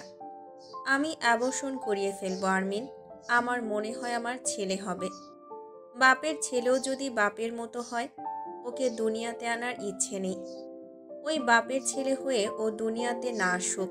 আমি বহুদূর চলে যাব এসব থেকে। আমার ভাল লাগে না। I can tolerate anymore. উত্তেজিত হয়ে ওঠে তুলি। অন্তু দীর্ঘশ্বাস ফেলে। সাধারণ মানুষের কাছে এসব বেশ অজানা, অথচ উচ্চ শ্রেণীর মানুষের সমস্যাগুলো কেমন উচ্চ উচ্চ পর্যায়ের। এসবের মাঝে আছেটা কি? নেশা, রক্ত, নোংরামি, বিশ্বাসঘাতকতা, অনাচার, অবিচার, লোভ, প্রতিহিংসা। সেই বা এসব থেকে কম কিসের? এই সকল লোকেদের বউদের অন্তু আগে বেশি ঘেন্না করত। তারা থামাতে পারে না পুরুষদের। আজ সে নিজে কোথায়, সেই বা কি করতে পারছে। নিজের উপর ঘৃণা চেপে যায় অন্তুর। বারান্দায় এসে দাঁড়িয়ে আবারও ভাবে বিষয়টা। রাজনৈতিকতায় ভালো কিছু কি অবশিষ্ট নেই আর? এত হাহাকার কেন? এর সাথে জুড়ে থাকা মানুষগুলো তো নোংরা কেন? সবাই কি নোংরা? ভালো নেই কেউ? তুলির শরীরে অনেক দাগ দেখেছে অন্তু। সেসব দেখলে অন্তুর মন চায় বউকে আঘাত করা পুরুষদের কেরোসিন ঢেলে পুড়িয়ে দিতে। পরে মনে পড়ল তার সাথে কি হচ্ছে। সে জয়কে মেরে ফেলেছে। অন্তু চিটমিট করে উঠল নিজের উপর বৃতৃষ্ণায়। আজকাল নিজেকে সহ্য হয় না অন্তুর। নাপাক নির্লজ্জ আত্মমর্যাদাহীন রাস্তার মেয়ে মনে হয়। মূল্যহীন পতঙ্গ বলে মাঝে মধ্যেই ডেকে ওঠে নিজেকে। জয় বাড়িতে ঢুকে রুমে আসে না প্রথমে। ডাইনিং স্পেস পেরিয়ে উপরের স্টোরের দিকে যায়। বহুবার হামজা এবং হুমায়ুন সাহেবকেও যেতে দেখেছে অন্তু। নেশা করতে যায় নিশ্চয়ই তিনজনই। জায়গাটায় যাওয়ার রুচি আসেনি কখনোই অন্তুর।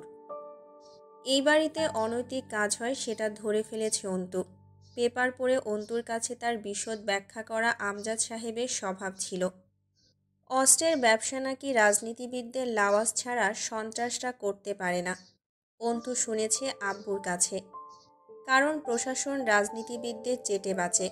প্রশাসনকে হাতে রেখে নিজেদের ধান্দা চালাতে রাজনীতিবিদদের যদি অল্প কিছু ভাগ দিলেও চলে, তো সন্ত্রাসরা সংসদের এই জিব্বা বের করে শ্বাস নেওয়া কুকুরগুলোকে হাতছাড়া করবে কোন দুঃখে? এই পাটোয়ারি বাড়িটি হলো একটা অস্ত্র সংরক্ষণাগার। জাল টাকার বাক্স, শয়তানের নিরাপদ বাসস্থান। অন্তুর দমফাটা হাসি আসে এসব ভাবলে। আরে কি বুদ্ধি এদের!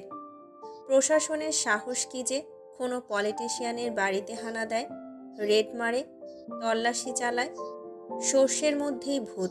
সেই সর্ষে দিয়ে দেশের ভূত ছাড়াতে গেলে ব্যাপারটা যেমন হওয়া উচিত তেমনই হচ্ছে। সেভাবেই পরিচালিত হচ্ছে স্বাধীন বাংলা, জয় বাংলা। পুলিশ ফাঁড়িতে ড্রাগ, অস্ত্র, নারী, শিশু পাচারের কারখানা। এমন কাহিনী পুরনো। সাথে এটাও পুরনো যে সাদা খানদানি পোশাকে আবৃত জনদরদি নেতাগোছের মানুষগুলোর শতভাগ নিরাপত্তা নিশ্চিত বাড়িগুলো একই কাজে ব্যবহৃত হয়। অন্তু ভুল ঠিকানায় চলে এসেছে। অথবা হতে পারে ভুল ঠিকানাকে সঠিক করে তুলতে জানটা হারাতে হয়। জয় মদ গেলে সোফায় বসে এক প্যাক করে ঢালে, গ্লাস উঁচিয়ে ধরে অন্তুকে বলে, এক সিপ নেবে? অন্তু বলে, আপনি ওভারডোজ খেয়ে মরে যান প্লিজ। জয় গম্ভীর হয়ে বলল, আমি মরলে তোমার কোনো লাভ নেই। অন্তু তাচ্ছিল্য করে হাসে। লাভ? গাঢ় চোখে তাকিয়ে বলল, মানুষের মতো দেখতে আপনার মতো জঙ্গলি পশুগুলো আরও কত মানুষের অমানুষ হয়ে ওঠার কারণ হয়। দেখেছেন কতটা নিচে নামিয়েছেন আপনি আমায়? কারো মৃত্যু কামনাও কি অদ্ভুত শান্তি পাচ্ছি। দিন দিন ঠিক আপনারই মতো রক্তচোষায় পরিণত হচ্ছি। জয় হেসে ফেলল। আমার মৃত্যু কামনা করার লোকের অভাব নেই। অত ভিড়ের মধ্যে তোমার নামটা নিমিষেই হারিয়ে যাবে। অন্য কিছু কামনা করো। এই যেমন ধরো পঙ্গু হয়ে যাওয়া, কুষ্ঠরোগে আক্রান্ত হওয়া, প্যারালাইজড হয়ে পড়ে থাকা, এসব। দুই চুমুক গিলে আবার বলল, আর বললেই তো আর এখনই মরে যাওয়া যায় না। কয়দিন পর মরব, কিছু কাজ বাকি। কয়দিন পর কেন? তুমি আর কয়দিন বেঁচে থাকো। আমাকে সাথে নিয়ে মরবেন? হ্যাঁ, নয়তো পরে যদি আবার আমি মরার পর আমার সম্পত্তি নিয়ে অন্য কারোর সাথে ভেগে যাও। আপনার কোনো কিছুকেই কিছু মনে হয় না। All is well, all things are normal, fine. Joy মাথা দুলিয়ে গানের তালে নাচার মতো চোখ বুজে হাসল। অভিজ্ঞতা বেশ তো। বহুত কিছু দেখেছি, বহুত কিছু ঘটেছে আমার সাথে। চোখ মারল অন্তুকে, এরপর হো হো করে হেসে ফেলল। জয়ের পুরো শরীরে বিশ্রী সব দাগ আছে। গোসল করে যখন খালি গায়ে বের হয় উন্মুক্ত দেহটা কি যে ভয়ঙ্কর লাগে দেখতে। অত ভয়ানক দাগ কিভাবে হয়েছে তা মেলাতে পারে না অন্তু। জিজ্ঞেস করল, শরীরের দাগগুলো কিসের? জয় বাচ্চাদের মতো অন্তুকে মুখ ভ্যাংচালো। কিসের দাগগুলো? বেশ ভাব নিয়ে বলল, স্পেশাল ট্যাটু। এই ট্যাটুগুলো শরীরে খোদাই হবার সময় যা লেগেছিল না, উফ। রসিকতা করে উচ্চারণ করলো কথাটা। ভ্রু নাচিয়ে বলল, ভালো না? অন্তু আবারও খেয়াল করে চটা ধরা ডান ভ্রুর চুলের ভেতরে একটা গভীর ক্ষত আছে জয়ের। কাছে না গেলে খেয়াল করা যায় না। বিয়ের পর বিষয়টা নজরে এসেছে। সেদিকে তাকিয়ে বলল, সকালে উঠে সারাদিন আবার বহু পাপ করতে হবে আপনার। আপনার বোধহয় মাথায় চড়ে গেছে। শুয়ে পড়ুন। জয় হাসল। 2-4 বোতলেও চড়বে না। এই মদশালাও ভীষণ ধরিবাজ। মাতাল হবার জন্যই খাই। এত টাকা খরচা করে কিনি অথচ মাতাল করে না। তোমার মতোই। বিয়ে করলাম, দেনমোহর বাবদ নাকি টাকা দিতে হবে। আবার বসে বসে খাওয়াচ্ছি। পোশাক যাবতীয় খরচা দিচ্ছি। কোনো কামে তো আসই না। আবার একটু কাছে গেলে কারেন্ট লাগা রোগীর মতো ঝিরঝির করে ওঠো। Loss project. অন্তু বিছানায় জয়ের দিকে মুখ করে শুয়ে গায়ে চাদর তুলে নিয়ে বলল, খুন করেছেন কয়টা? বেশি না। প্রথমটা কবে করেছিলেন? জয় ঘাড় মাসাজ করতে করতে বিড়বিড় করল, শালি ইন্টারভিউ নিতে বসে গেছে রাত্রির বেলা। বোতল ধরে কয়েক ঢোক গিলে বলল, 2001-এ সম্ভবত। বয়স তখন 15 বছর আমার, যতদূর সম্ভব। ক্লাস 10-এ ছিলাম আমি। অন্তু ভ্রু কুঁচকাল। 2002-এর সংসদে ছিলেন বিরোধী দল, আর উপদেষ্টার ভূমিকায় ছিল জামায়াতে ইসলাম। সেই সময় জয় কাকে খুন করেছে? 15 বছরে মানুষ খুন। আর কি করে রেখেছে জয় আমির। বেলা না পেরোলে ঘুম ভাঙে না জয়ের। অন্তু সকাল সকাল উঠে রান্নাঘরে গিয়ে দেখে রিমি আর কাজের মহিলা রান্না করছে। রিমি বলল, আরমিন, জয় ভাইয়ার বাগানে লেবু গাছ আছে, কয়েকটা লেবু ছিঁড়ে এনে দিন। সাবমার্সিবল অন করে জগগুলো ভরে ফেলুন। মেয়র পৌরসভায় যাবে। ডাইনিং রুমে তরু বসেছিল, মটরশুঁটি ভাঙছে এক মনে। অন্তু গিয়ে কিছুটা তুলে নিয়ে বলল, তোমার আমার উপর রাগ অথবা ঘেন্না কোনটা বেশি প্রকট? মুখ না তুলে তরু বলল, কোনোটারই অধিকার নেই। রাগ, ঘৃণা, পছন্দ, ভালোবাসা এসবের জন্য অধিকার লাগে না। অধিকার অভিমান, অনুরাগ, অনুযোগ, অভিযোগে লাগে। তোমার অনুভূতি আমার উপর অভিমান টাইপের, ঘৃণা টাইপেরও হবে কিছু। তরু চোখ তুলল। কারণ নেই কোনোটারই।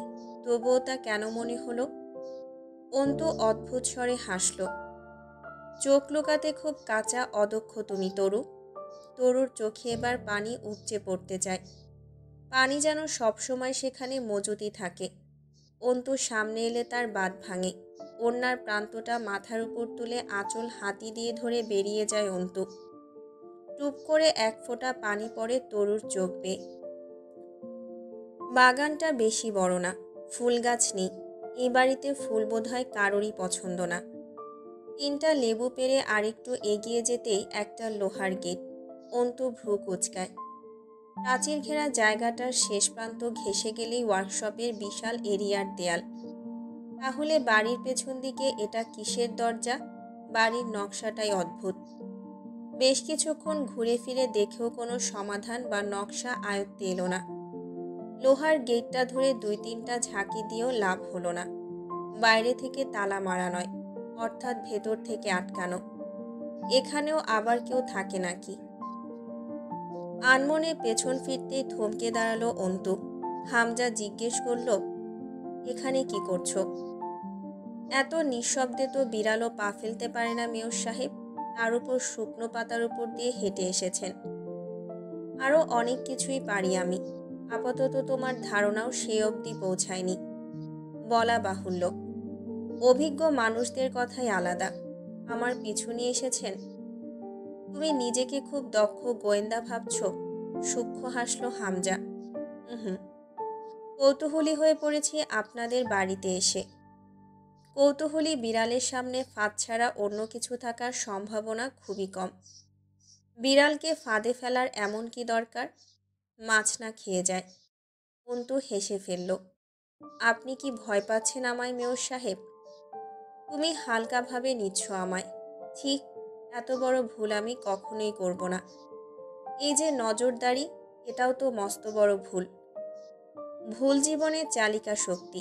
যে ভুল করতে ভুলে যায় তার জীবন ওখানেই থেমে যায়। ভুলের পেছনে ছুটেই তো আমরা পরিণতিতে পৌঁছাই। হামজা এবং অন্তুর একটা দুর্গেয় দৃষ্টি বিনিময় হয়। হামজা কিছুক্ষণ চুপ থেকে হেসে ফেলল। তোমাকে বিয়ে দিয়ে এনেছিলাম কেন বলো তো? আমাকে আটকাতে। আপনি জানতেন আমি বাইরে থাকলে আমার উপর নজর রাখা একটু টাফ হবে, তাই পাশের ঘরে এনে রাখলেন। ভুল করেছেন, বিশাল ভুল। ভুল জীবনের চালিকা শক্তি। অন্তুর বলা কথাটা অন্তুকে মনে করিয়ে দিয়ে চোখ মারল হামজা। রাতের বেলা হাইওয়ে ব্রিজে দাঁড়িয়ে হামজা জয়কে বলল, বাঘিনীর চেয়ে আহত বাঘিনী বেশি ভয়ানক হয়। কমন তবে গুরুত্বপূর্ণ কথা, তোর বউকে নিয়ে বিপত্তি বাঁধবে দেখছি। হাসতে হাসতে মেরে ফেলব। কথাটা এমনভাবে বলল জয়, দুজনের চোখাচোখি হওয়ায় হো হো করে গা দুলিয়ে হেসে ফেলল। তুই কি প্রেমে পড়ে যাচ্ছিস? দেখতে শুনতে ভালো, শরীরটা টানে, কিন্তু শালি খুব কড়া। প্রেম টেম টের পাচ্ছি না। পড়লেও বেশি পড়িস না। আচ্ছা। পিচ করে এক খাবলা থুতু ফেলল ব্রিজের নিচে। মেয়ে লোকের প্রেমে পড়া আমাদের শরীরের জন্য হানিকর। দুজন বেশ কিছুক্ষণ পাগলের মতো দম ছেড়ে হাসল। থামেই না হাসি। উল্টাপাল্টা কি কথা বলে বসে আবার হাসে। জয় প্রস্তাব দেয়, রাস্তা ফাঁকা, চলেন একটা দৌড় প্রতিযোগিতা হয়ে যাক। বহুদিন পর জয় আপনি সম্বোধন করল হামজাকে। হামজাকে রেখে ঝরঝর করে রেডি, 1 2 3 গো বলে ঝেড়ে দৌড় লাগায় জয়। কিছু দূর পৌঁছে চিৎকার করে বলে, আমি জিতে গেছি। তোমার শরীর ভারী হয়ে যাচ্ছে, বউয়ের সঙ্গ কমাতে হবে। হামজা তেড়ে যায় জয়কে মারতে। জয় দৌড়াচ্ছে, বহুদূর দৌড়ে যায় দুজন। সামনে বিস্তীর্ণ মাঠ, অল্প কুয়াশা। দুজন থেমে দুটো সিগারেট জ্বালায়। জয় কান ধরে। ভেবে দেখেছ কি তারারাও যত আলোকবর্ষ দূরে, তারও দূরে তুমি আর আমি ক্রমে যাই সরে সরে। এক সকালে দোতলার দরজায় কলিং বেলে চাপ পড়ছিল। অন্তু দরজা খুলল। ডাকপিয়ন দাঁড়িয়ে আছে। তুলির নামে পত্র এসেছে, রেজিস্টার করা পত্র। তুলি তখনও কোয়েলকে নিয়ে ঘুমাচ্ছিল। অন্তু চিঠিটা গ্রহণ করল, তবে খুলল না। স্বভাব নেই তার এরকম। দুপুর গড়িয়ে যাবার পর অন্তুর মনে পড়ল তুলিকে চিঠি দেবার কথা। তুলি চিঠি খুলে ধুম করে বসে রয়। চোখে মুখে প্রতিক্রিয়া নেই। অভিব্যক্তিহীন নজরে চেয়ে রইল দেয়ালে ঝুলানো ক্যালেন্ডারের দিকে। জানুয়ারির 3 তারিখ আজ। দেশ উত্তাল ঢেউয়ে ভাসমান। অবরোধ, হরতাল, রক্তারক্তিতে পিচের রাস্তা রঞ্চিত হয়ে উঠছে চারদিকে। সহিংসতা, বর্বরতার খবরে কান পাতা যায় না। তার মাস দিয়েও পারিবারিক ব্যক্তিজীবনের টানপোড়েনে একটুও ভাটা পড়েনি। জীবনটা কেমন যেন, খুব পাগল, খুব এলোমেলো এই জীবনের পরিকল্পনাগুলো। ওরে সব পরিকল্পনা মোতাবেক পরিচালিত হতে হতে মানুষ কবে কবে যেন নিথর হয়ে যায়, তবুও থামে না জীবন। অন্তু পত্র খোলে। Divorce paper. জলজল করছে এক সিগনেচার, সীমান্ত এহেমাদ। তুলির সিগনেচারের জায়গাটা ফাঁকা। অন্তুর কাছে এই বাড়িতে আপাতত সবচেয়ে রহস্যমণ্ডিত মানুষ তুলিকেই মনে হয়। সেদিন বলা কথাগুলো কেন যেন অন্তুকে সন্তুষ্ট করতে পারেনি সত্যি হিসেবে। অন্তুর শানিত চিন্তাধারায় কথাগুলো খুব অগোছালো আর বেয়োনেটের মতো লাগছিল। হামজাকে কিছু বলে না, তুলি নিজের বাপকে কিছু বলে না। জয়কে বললে টেনে হিস্টে যেখানে পায়ের কাছে এনে ফেলবে, জয়কেও বলেনি। কারণটা খুবই অপরিপক্ক লেগেছে। পালিয়ে বিয়ে করেছে, সেটা মেনে নেবার পরেও এই দ্বিধা। তার উপর আবার হামজা নিজেই জোয়ান তাগড়া পুরুষ, সেই আধুনিক যুগের পুরুষ, তার উপর যে ফেরেস্তার মতো নৈতিকতা তার। সেখানে তুলির কথাগুলোতে অসংখ্য অসঙ্গতি ছাড়া বিশেষ কিছুই পায়নি অন্তু। আঘাতের দাগগুলো দেখালে সীমান্তের নামে কেস হবে 10টা। তার উপর সেই লোকই ডিভোর্স লেটার পাঠিয়েছে। অন্তু একটুও বিভ্রান্ত নয়। তার হবু উকিল মাথাটা মোটেই মানতে পারে না আর না মেলাতে পারে। শাহানার অপারেশনের ডেট ফিক্সড হয়েছে। তার আগে ওনাকে কিছুদিন মেডিসিনের উপরে রেখে ব্যথাটা নিয়ন্ত্রণে রাখতে পরামর্শ দেওয়া হয়েছে। সকাল সকাল হুমায়ুন দোতলার ব্যাকইয়ার্ডের খোলা জায়গায় বসেন। শাহানা এই শরীরেও স্বামীর জন্য বড়া এবং চা করে নিয়ে গিয়ে পাশে বসে রইলেন। দুজনের মাঝে কখনো ঝামেলা হতে দেখা যায়নি। পরস্পরের সব কিছুর ভাগিদার যেন দুজন, পাপ দুঃখ সুখ সব। হুমায়ুন সাহেবের আজ কদিন পানির খুব নেশা জেগেছে। অন্তুকে ডাকলেন, আরমিন, আম্মা শুনতেছো? জি মামা, কিছু দরকার? দুটো পান বানায় আনো তো আম্মা। অন্তু পান বানাতে পারে না তেমন, তবুও চুন সুপারি জর্দা খড় সব দিয়ে দুটো পান বানিয়ে এনে দিল। রান্নাঘরে রিমি খাচ্ছে। এই মেয়েটাকে অন্তুর কেন জানি খুব ভালো লাগে। বলা বাহুল্য অন্তু বেশ খিটখিটে মেজাজের। কখনো কখনো তার মনের ভাবের সাথে মুখের আচরণের মিল পড়ে না। এটা হয় যখন সে কাউকে ঘেন্না করে। কারো প্রতি ঘেন্না জন্মালে তার সাথে আচরণে কপটতা চলে আসে। আবার ওর কথাবার্তাও খুব বিষঢালা টাইপের। যে যেমন তার সাথে তেমন। কিন্তু রিমিকে ভালো লাগে ওর। বাপের বাড়িতে এত সমৃদ্ধি থাকার পরেও এই বাড়িতে সাধারণ বউয়ের মতো সারাদিন চারদিক সামলে চলে। কিন্তু হামজার সাথে সম্পর্কের সমীকরণটা খুব জট পাকানো। সব কাজ করছে, বউয়ের কর্তব্য পালন করছে চুপচাপ, কিন্তু সেখানে আন্তরিকতার বড্ড অভাব।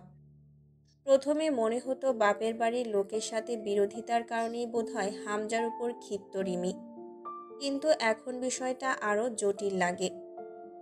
জয় বাড়িতে নেই আজ দুদিন, কী কাজে বেরিয়েছে কোথাও। অন্তু সারাদিন এই বাড়িতে টই টই করে ঘোরে। মনটা কী সব যে বলে যায়। তার মধ্যে বেশি যে কথাটা বলে। এ বাড়িতে তার আশেপাশে গা ঘেঁষে এমন বহুত ভয়ানক ব্যাপার আছে যা তার খালি চোখে ধরা পড়ছে না। তবে যা চোখে লাগলে সেসব দেখা যাবে সেটাই বাকি। সেদিন ঝাড়ু হাতে নিয়ে পুরো বাড়ি ঝাড়তে লাগলো। কাজের মহিলাটা পিছে পিছে ঘুরছিল ঝাড়ু কেড়ে নেবার জন্য। শেষ অবধি একটা ধমক মেরেছে আর না পেরে, আপনি আছেন বলে ব্যাপারটা এমন তো নয়। আমি কাজ করলে তা পাপের পর্যায়ে পড়ে। আরও কাজ তো আছে, সেগুলো করুন। এই বাড়ির নকশাটাই অদ্ভুত। অন্তু মধ্যবিত্ত পরিবারের মেয়ে। এসব বড় বাড়ির নকশা তার কাছে অদ্ভুত লাগাটাই স্বাভাবিক। এদের কত রকমের ঘর, কত রকমের ইউনিট থাকে সব। বিশাল ডাইনিং স্পেস পেরিয়ে লিভিং রুমের বাদিকে পড়ে থাকা ঘর, ওটার পাশ দিয়ে দেয়াল ঘেঁষে যে সরু রাস্তাটা গেছে ওটাকে একটা চিকন বারান্দার মতোই লাগে।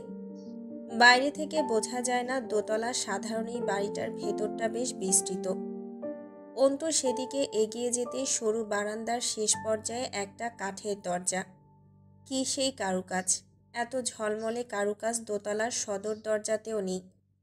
অন্তু সেদিকে এগিয়ে যেতে পেছন থেকে রিমির গম্ভীর ডাক শুনে থেমে গিয়েছিল। এদিকে কি করছেন?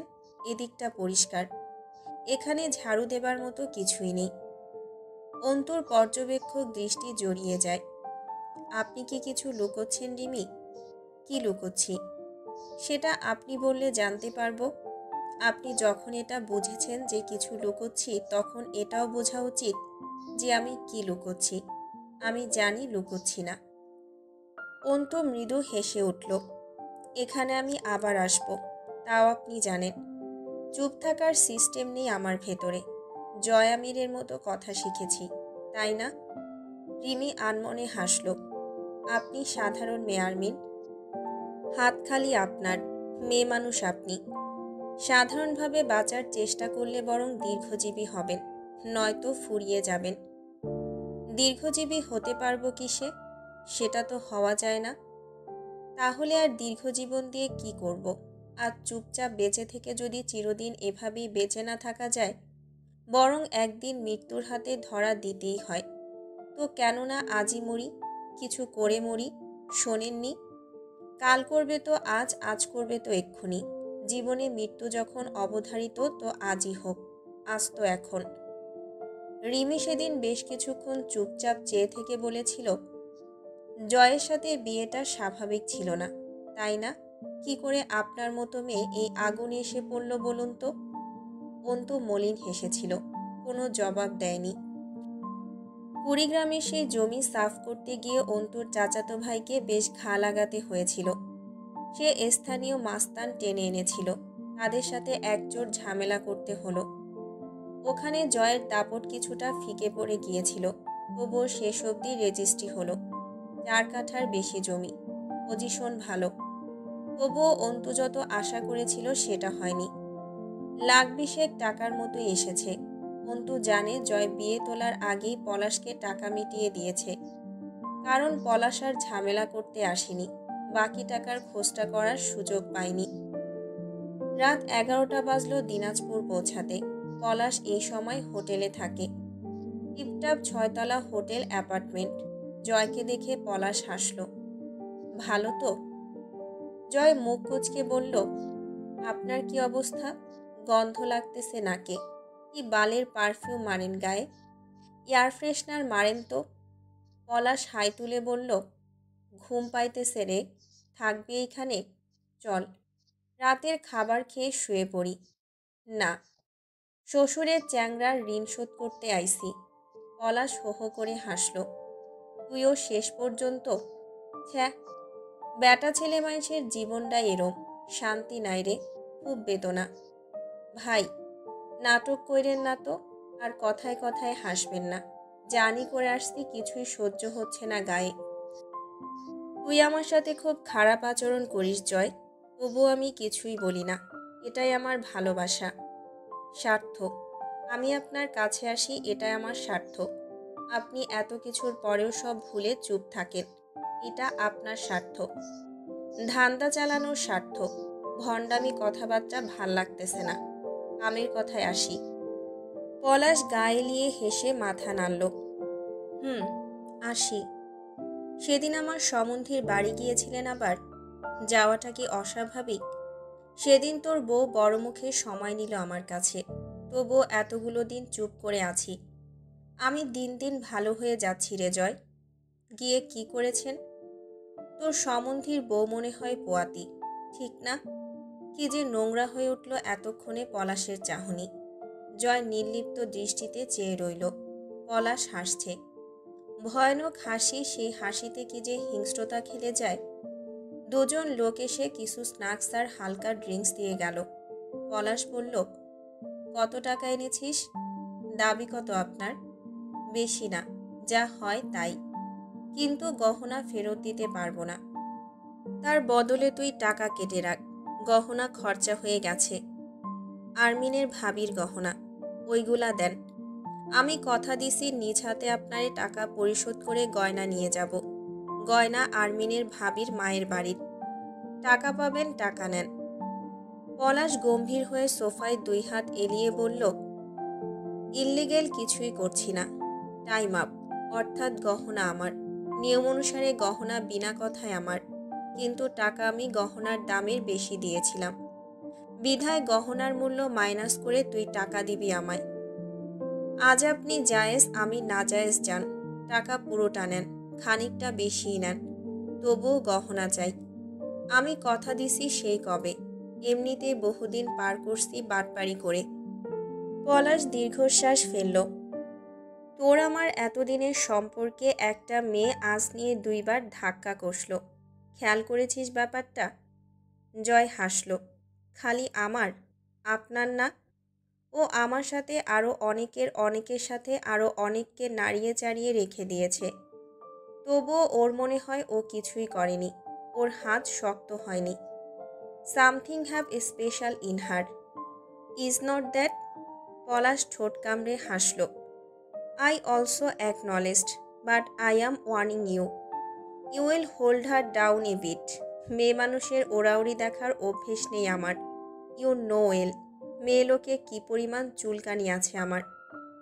হাউএভার, যদি এমন বেপরোয়া হয়, I even don't know how long I will be able to surprise to myself of cutting her squander. Joy ঢক ঢক করে 2 গ্লাস পানি খেল। হাতের কবজি দিয়ে বাচ্চাদের মতো মুখটা মুছে বলল, আপনি আরমিনের বাপের বাড়ি থেকে নিজেকে গুটিয়ে রাখুন, তাতেই চলবে। বাকিটা আমি সামলে নেব। রাবেয়ার কণ্ঠে অভিমান। মনে পড়ে না তোর আমাকে? অন্তু মৃদু হাসে। মনে পড়ে। ভেতরে অনেক কথার জীবনের প্রতি ক্ষোভ জমেছে আম্মু। আব্বু চলে গেল আমায় রেখে। বলার মতো কেউ নেই। তোমাকে বললে বোকার মতো চেয়ে থেকে শুনবে, বুঝবে না বিশেষ কিছুই। তবুও দরকার তোমাকে। সামনে বসিয়ে কথাগুলো বলার পর যে গালে মুখে হাত বুলিয়ে চুল বাঁধতে বসবে, ওই আদরটুকুই দরকার আমার। কিন্তু আসতে পারছি কই? খুব কাজ নাকি রে ওই বাড়িতে? মলিন হাসল অন্তু। বুঝতে দিল না রাবেয়াকে। অনেক কাজ আম্মু। শরীর ভালো তোমার? তোরে খুব দেখতে মন চায় অন্তু। একটু ভালো লাগে না বাড়িতে। তোর বাপ চলে গেল, তুইও ফেলে চলে গেলি। আমারে জ্বালানোর মানুষ দুইটা নাই। কি করি কত সারা দিন? ফরমায়েশ কার কার খাটবো আর? কারা ধমকাবে আমারে? আমার দম আটকায় আসে রে অন্তু। আরেকবার ডাকো তো অন্তু বলে। ওই বাড়িতে কেউ এই নামে ডাকে না। তখন বুঝি এই ডাক যে কারো মুখের নয়। আমার লোকেদের ডাক এটা। আরেকবার ডাকো। তুই ভালো আছিস তো অন্তু? খারাপ আছি নাকি? বড় দোতলা বাড়ি, অভাব অনটন নেই, চিন্তা ভাবনা নেই। বেশ চলছে আম্মু। সত্যি বলতেছিস? অন্তুর মনে হলো তার বোকাশোকা সরল বাঙালি আম্মুটা বেশ বুঝমতির মতো কথা বলছে। শ্বশুর বাড়ির ঘানি টানার মেয়ের মায়েরা বুঝি মেয়ের কণ্ঠে বহুত কিছু বুঝে ফেলার বিশেষত্ব ধারণ করে। অন্তুর এক দেহে বহু সত্তার বাস। তার মাঝ থেকে এই মুহূর্তে কোমল বাচ্চা সত্তাটা খুব ধাক্কাধাক্কি করছিল। মনটা হাহাকার করে উঠছিল। এভাবে আব্বু কেন কল দেয় না? গম্ভীর কণ্ঠে কেন জিজ্ঞেস করে না, কবে আসবি এই বাড়িতে? আশা লাগে না তোর মাকে দেখতে? তোর মা দেখতে চাইছে তোকে। নিজের কথা বলবে না। চাপা স্বভাবের মানুষদের ভালোবাসা অন্যরকম সুন্দর হয়। অন্তুর গাল ধরে আসে। রাবেয়া ডেকে ওঠেন, অন্তু। অন্তুর বুকটা ধুপ করে ওঠে। কি হয়েছে আম্মু? রাবেয়া চুপ থাকেন। অন্তু বোঝে কোনো বিষয়ে দ্বিধাদ্বন্দ্বে ভুগছেন রাবেয়া। সে অভয় দেয়। কি হয়েছে আম্মু? কিছু বলবে? কি সমস্যা? অবশেষে রাবেয়া বলেন, তুই না বলেছিলি পলাশের টাকা দিয়ে এরপর কোণে সাজবি? হ্যাঁ তো। গর্জে ওঠে অন্তু। পর মুহূর্তে জলের মতো শান্ত কণ্ঠে বলে, পলাশ গিয়েছিল নাকি বাড়িতে? দৃঢ় বিশ্বাস নিজের ধারণায় অন্তুর। রাবেয়াও চুপ ওপাশে। অথচ অন্তুর ধারালো মস্তিষ্কের আন্দাজের সাথে রাবেয়ার অস্পষ্ট ফুপানো কান্না দুয়ে দুয়ে চার মিলে যায়। অন্তু হাসে মৃদু। আম্মু, টাকা দিয়ে দেওয়া হয়েছে। ও এমনিই গিয়েছিল, হয়তো শয়তানি করতে। গিয়ে বলেছে নিশ্চয়ই টাকা পায়নি। মিথ্যা বলেছে। আর যাবে না, নিশ্চিত থাকো। জয় আমিরকে বলে সেই ব্যবস্থা আমি করব। রাবেয়া এরপর অন্তুর খোঁজ খবর জিজ্ঞেস করছিলেন। বিভিন্ন ধরনের কথা বলছিলেন অন্তুর সাথে। সেসব আর কানে যায় না অন্তুর। মাথাটা আউলে ওঠে। দ্রুত বলল, পরে কথা বলবো আম্মু, এখন রাখি। মামা শ্বশুর ডাকছেন আমায়। অন্তু হিসেব মিলিয়ে নেয়। জয় মিথ্যা কথা বলেছিল। একটু অবাক হবার মতো বিষয় নয়, বরং নিজের উপর অবাক হলো। জয়ের কথা মেনে নিশ্চিন্তে থাকার কথা ভেবে। আক্রোশে মাথার চুল টেনে ধরে অন্তু। না জানি পলাশ বাড়িতে গিয়ে কি করে এসেছে। সেই সময় নিশ্চয়ই অন্তিক বাড়িতে ছিল না। যন্ত্রণা ওকে কত দুর্বল করে তুলেছে। ও কেবলমাত্র আব্বুর ক্ষেত্রে দুর্বল। সেখানেই বারবার আঘাত করা হয়েছে। পলাশের রুফটপে সেদিন, মানুষের সম্মুখে, হাসপাতালে, খাটিয়ার পাশে জয় যেদিন কাছে এলো সেদিনও। ঘেন্নায় অন্তুর কান্না থেমে মুখটা কুঁচকে যায়। নিজেকে আবর্জনার চেয়েও বেশি ময়লা লাগে। সেদিনের মানসিক দুর্বলতা ওকে এতটা নিচে নামিয়েছিল, ভাবতেই গা শিরশির করে ওঠে। ছি। বারবার হাত দুটো নিষ্পিস করে। সেদিন জয়ের রক্তাক্ত ক্ষততে একটা আঘাত কেন করেনি জয়কে? কতগুলো ছুরি গচ্ছিত রেখেছে নিজের কাছে, আর একটা জয়ের দেহে চালাতে পারেনি কেন? এরপর থেকে জয়কে রাতে মন ভরে মদ খেতে দেয় অন্তু। বেশি খেলে সোফাতেই ঢলে পড়ে। এরপর নিশ্চিন্তে ঘুমানোর চেষ্টা করে সে। জয় বাড়ি ফিরল রাত 2টোর দিকে। হুমায়ুন সাহেব দরজা খুলে দিলেন। 2-4টা কড়া কথাও শোনালেন। বিপক্ষ হলো শাহানা। চুপ করো তুমি। কি করেছে এমন? একসময় নিজেই ঠিক হয়ে যাবে। বয়স কত হয়েছে ওর? ও আরমিন, ঘরে তোলো তো জয়কে। অন্তু বারান্দায় দাঁড়িয়েছিল। ঘৃণায় চোখ বুজে গায়ে শ্বাস ফেলে অন্তু। প্রশ্ন করে বাতাসকে, এই সকল নোংরা নারীগুলোকে তৈরি করতে নিশ্চয়ই কোনো নর্দমার মাটি ব্যবহার করেছিলেন সৃষ্টিকর্তা। জয় ঝাড়া মেরে নিজেকে ছাড়িয়ে বলে, কি বালের আদিক্ষাতা দেখাচ্ছ, ছাড়ো তো।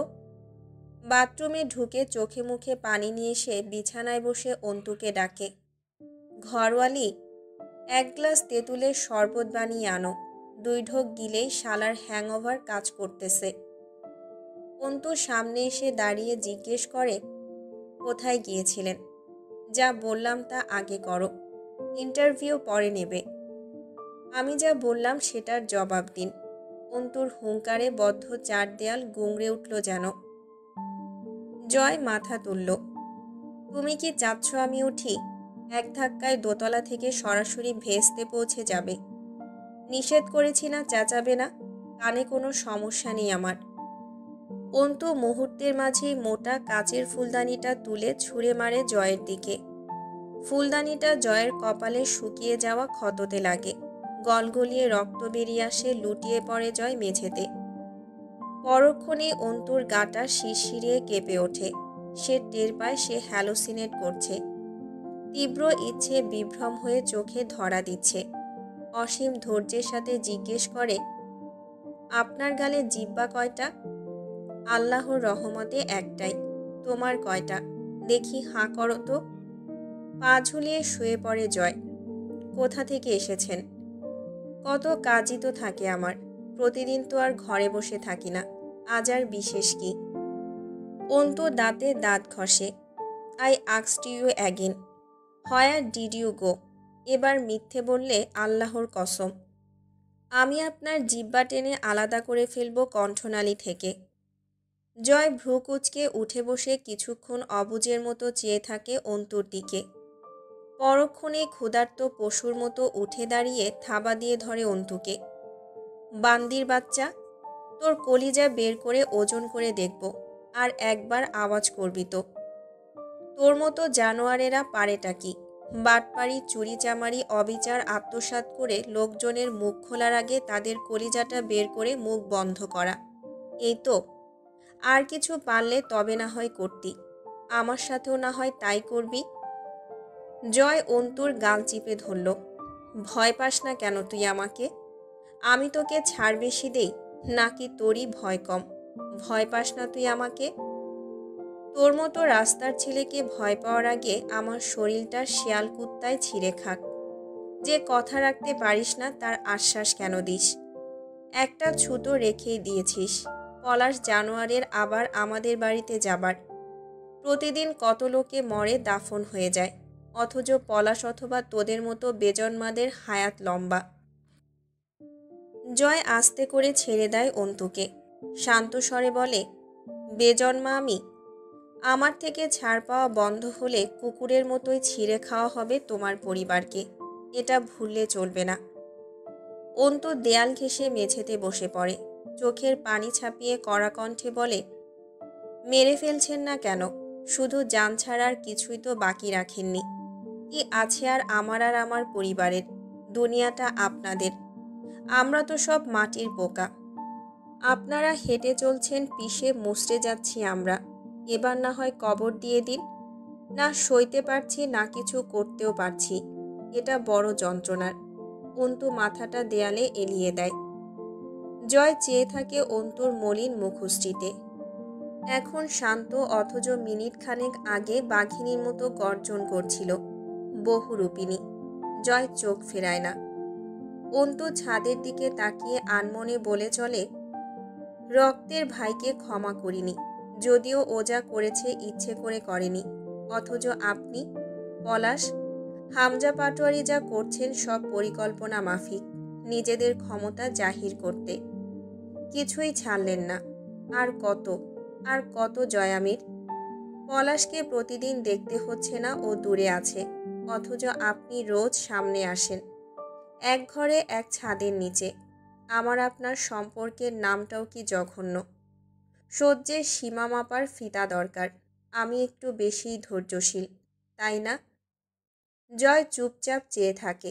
অন্তুর চোখের কোণা পেরিয়ে এক ফোঁটা জল গড়াতে যাচ্ছিল। অন্তু সেই নোনা পানিটুকু আঙুলে মুড়ে এমনভাবে ছুঁড়ে ফেলে দেয় যেন কোনো অপবিত্র নোংরা কিছু চোখে বিঁধেছিল।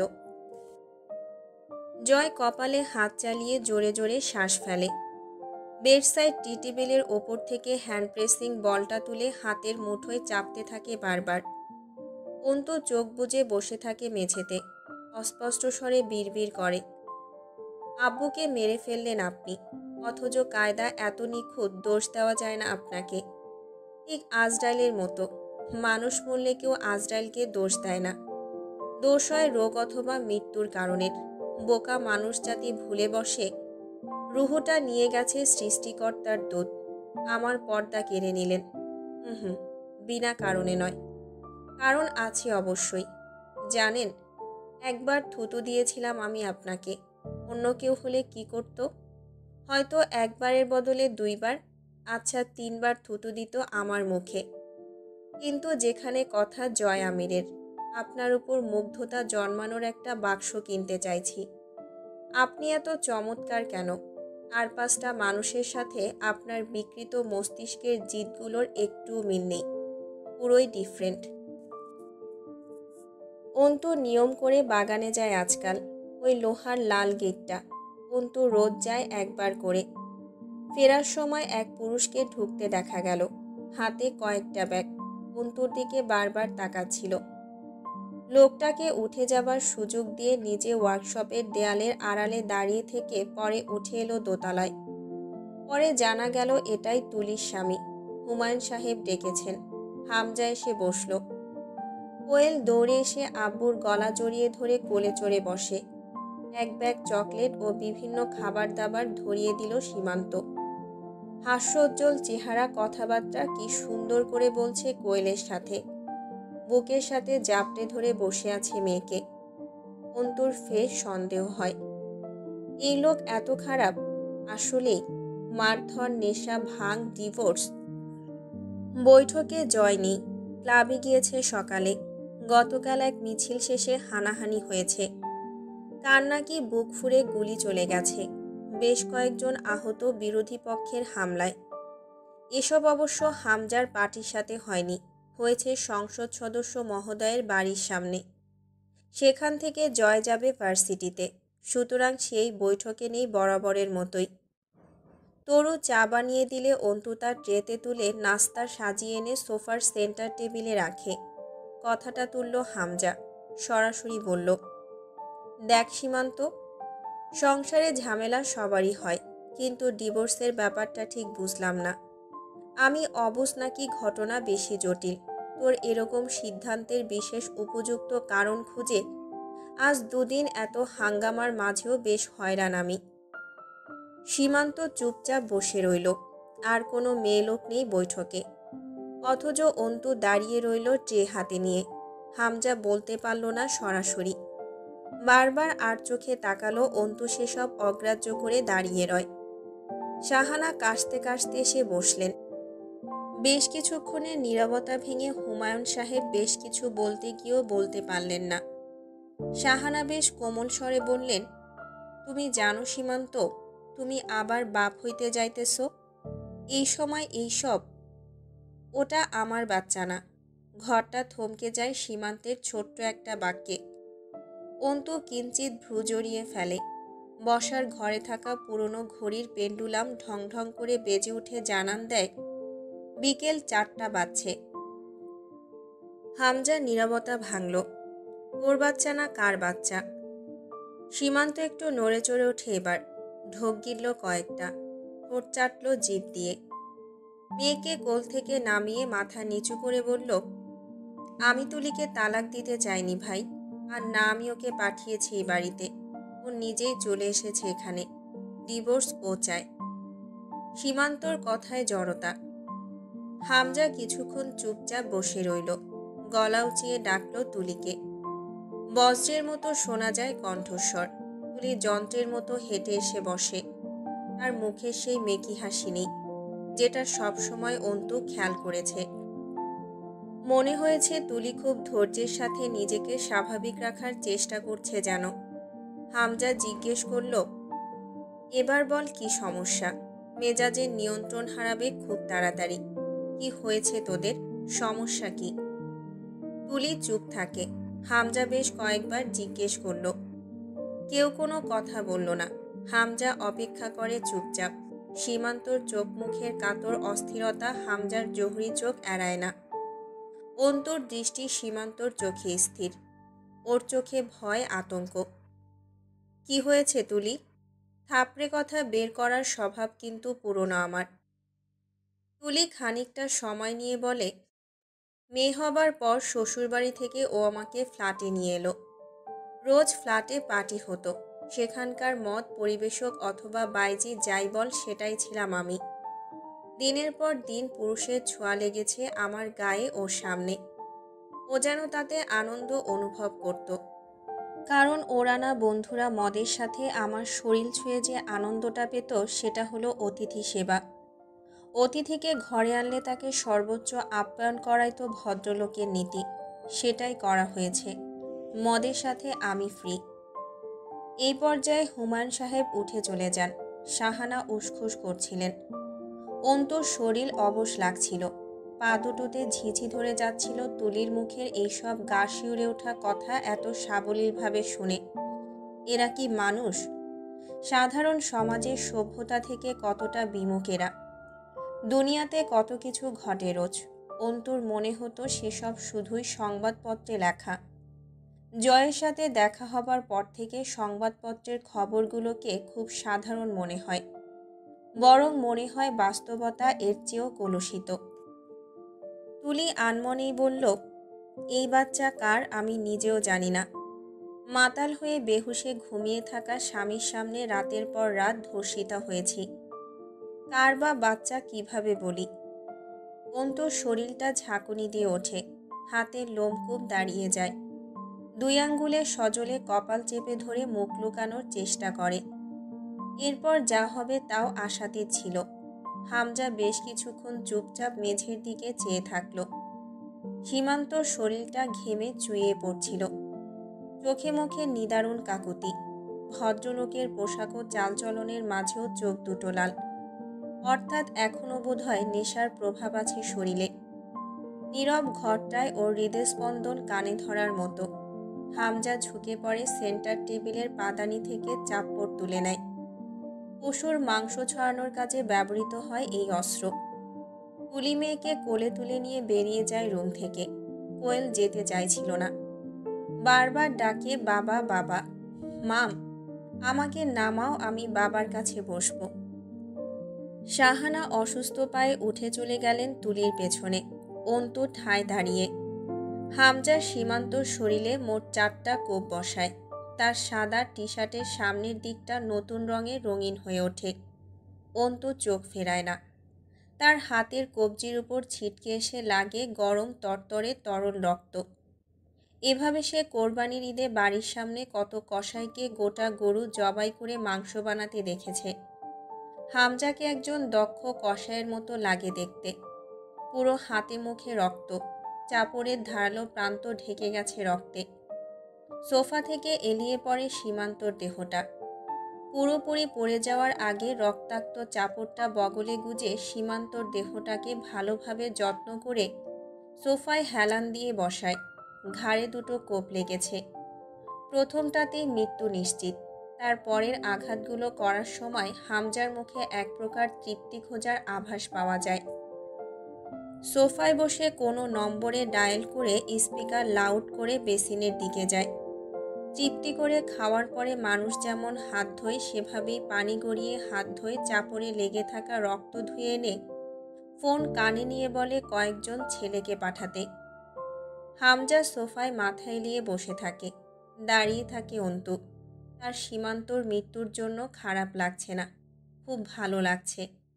হামজার ভূমিকাটাও ভালো লাগছে আজ প্রথমবারের জন্য। স্বামী হিসেবে সীমান্ত যা করেছে তার প্রেক্ষিতে ভিকটিম হিসেবে তুলিও তার বড় ভাই হিসেবে হামজা যা করল তা অন্তর ভেতরে দারুণ এক শক্তি ও মুগ্ধতা কাজ করাচ্ছিল। এভাবে যদি এই জাতের সকল পুরুষ বলি হতো, এমন পুরুষের সংখ্যা ভয়ে হলেও বেশ কমে আসতো। খুব ভালো লাগছিল সীমান্তর ঘাড় বেয়ে জমাট বাঁধা রক্তের উপর দিয়ে গড়িয়ে পড়া নতুন রক্তের প্রবাহ দেখতে। আর দুই একবার জীবিত করে আরও 2-3 বার এভাবে মারলেও অন্তু ঠিক এরকম তৃপ্তি পেত যেন। কিন্তু আফসোস এক জায়গায়, এভাবে অন্তু জয়কে মারতে পারেনি। সম্মানহানি মানুষ হত্যার সমান। যেটা জয় করেছে হামজা সেটাকে সাপোর্ট দিয়েছে। অন্তুর কি উচিত নয় হামজা জয় পলাশকেও এইরকম এক প্রকার মৃত্যু দেওয়া? অন্তুর লজ্জা লাগলো। সে হামজার মতো শক্তিমান নয়।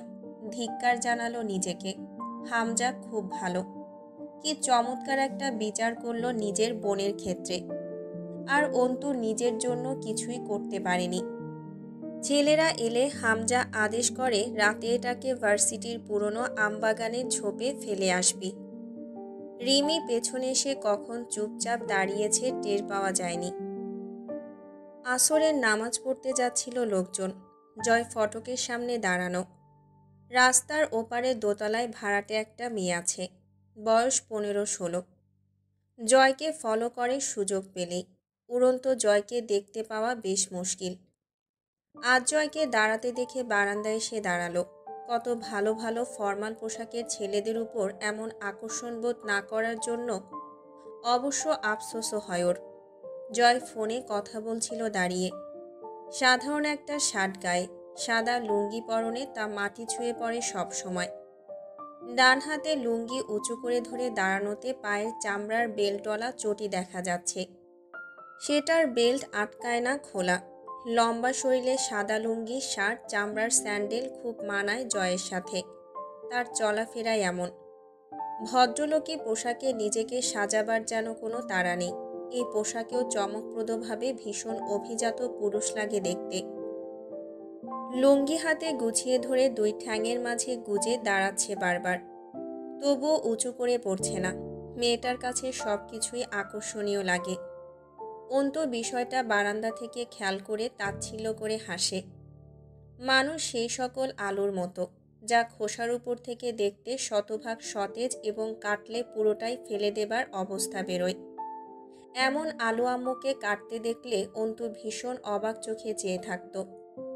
উপর থেকে আন্দাজ করার উপায় নেই ভেতরটা এতটা কুৎসিত। গাড়ি চলে যায় রাস্তা দিয়ে। পাড়ার কুকুরগুলোর সাথে জয়ের সম্পর্ক খুবই ভালো। রুটি, চা, মাঝে মধ্যে কোল্ড ড্রিঙ্কসও টেস্ট করতে দেয় জয়। মাঝে মধ্যে কুকুরগুলোকে মদেও চুমুক দিতে হয় জয়ের বদৌলতে। বাড়িতে খাওয়া মাংসের হাড়গুলো জড়ো করে নিয়ে গিয়ে কুকুরকে দেয়। দারুণ পীড়িত তার কুকুরের সাথে। জয়কে দেখে রাস্তার উপর ঘুরঘুর করছিল। আজও কুকুরগুলো তাদের বাচ্চা কাচ্চা সহ। কপালের ক্ষততে টান ধরে মাঝে মধ্যেই। গভীর ক্ষত শুকিয়ে গিয়েও জখম হয়ে আছে। সেখানে আঙুল চেপে ধরে রইল। যারা আক্রমণ করেছে সেদিন বাপমা তুলে খাঁটি বাংলায় গালি ছাড়ছিল। তখনই শো করে একটা বাইক চলে যায়। সজোরে ধাক্কা খায় একটা বাচ্চা কুকুর।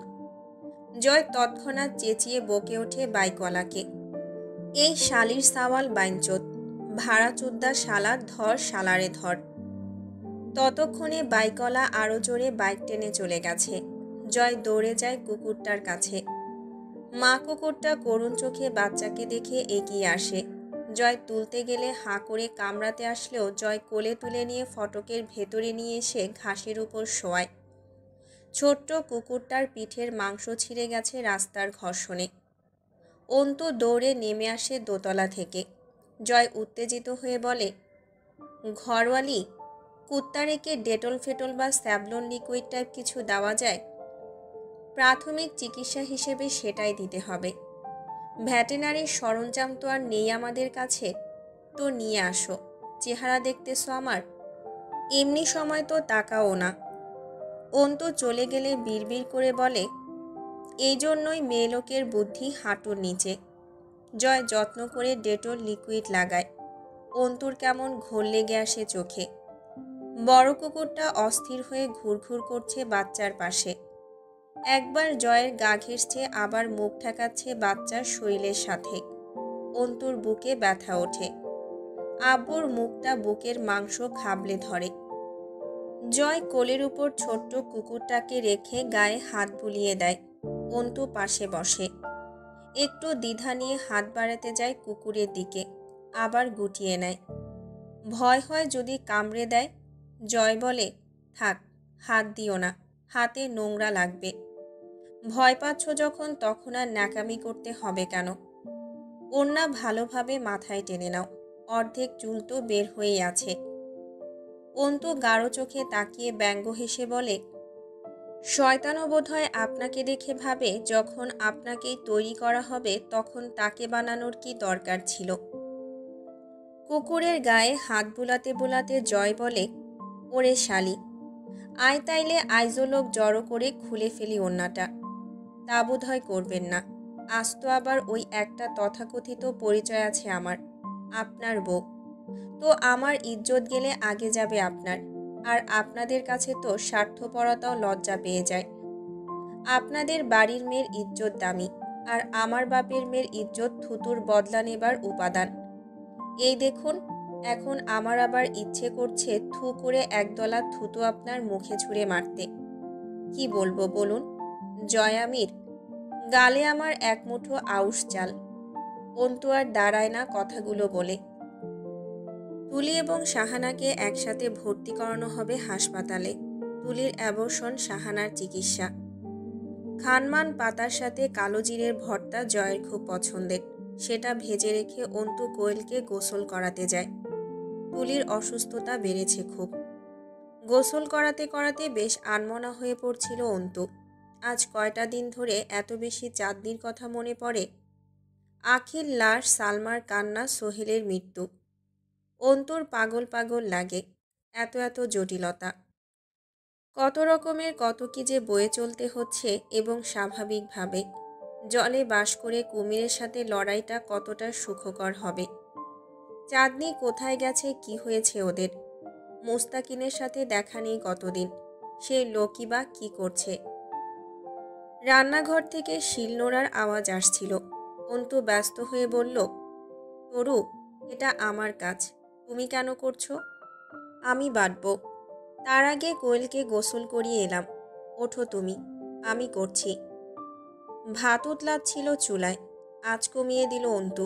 তরু বলল, অধিকার নেই, তাই না? এগুলো নাটকীয় ভাবনা। আমি নাটক এড়িয়ে চলতে পছন্দ করি। তুমি বোধহয় জানো জয় আমিরের সাথে আমার তেমন সম্পর্ক না। তবে তথাকথিত সম্পর্কের জের ধরে এসেছি যখন এই বাড়িতে, কাজটাও আমারই। তুমি করছো, আমার ভালো লাগছে না বিষয়টা। তুমি আমার সাথে যে ভালো আচরণটা করো সেটা মন থেকে করো নাকি লোক দেখানো? অন্তু মুচকি হাসল। অল্প একটু লবণ তুলে পাটায় দিল। তরু আজ প্রথমবার খেয়াল করল অন্তু হাসেও। খুব নিষ্পাপ হাসিও হাসতে জানে এই মেয়ে। তখন এত স্নিগ্ধ লাগে, অথচ সবসময় মুখটা কেমন গম্ভীর আর চোখ দুটো জল জল করে জ্বলে। আজ নতুন এক অন্তুকে দেখে তাকিয়ে থেকে।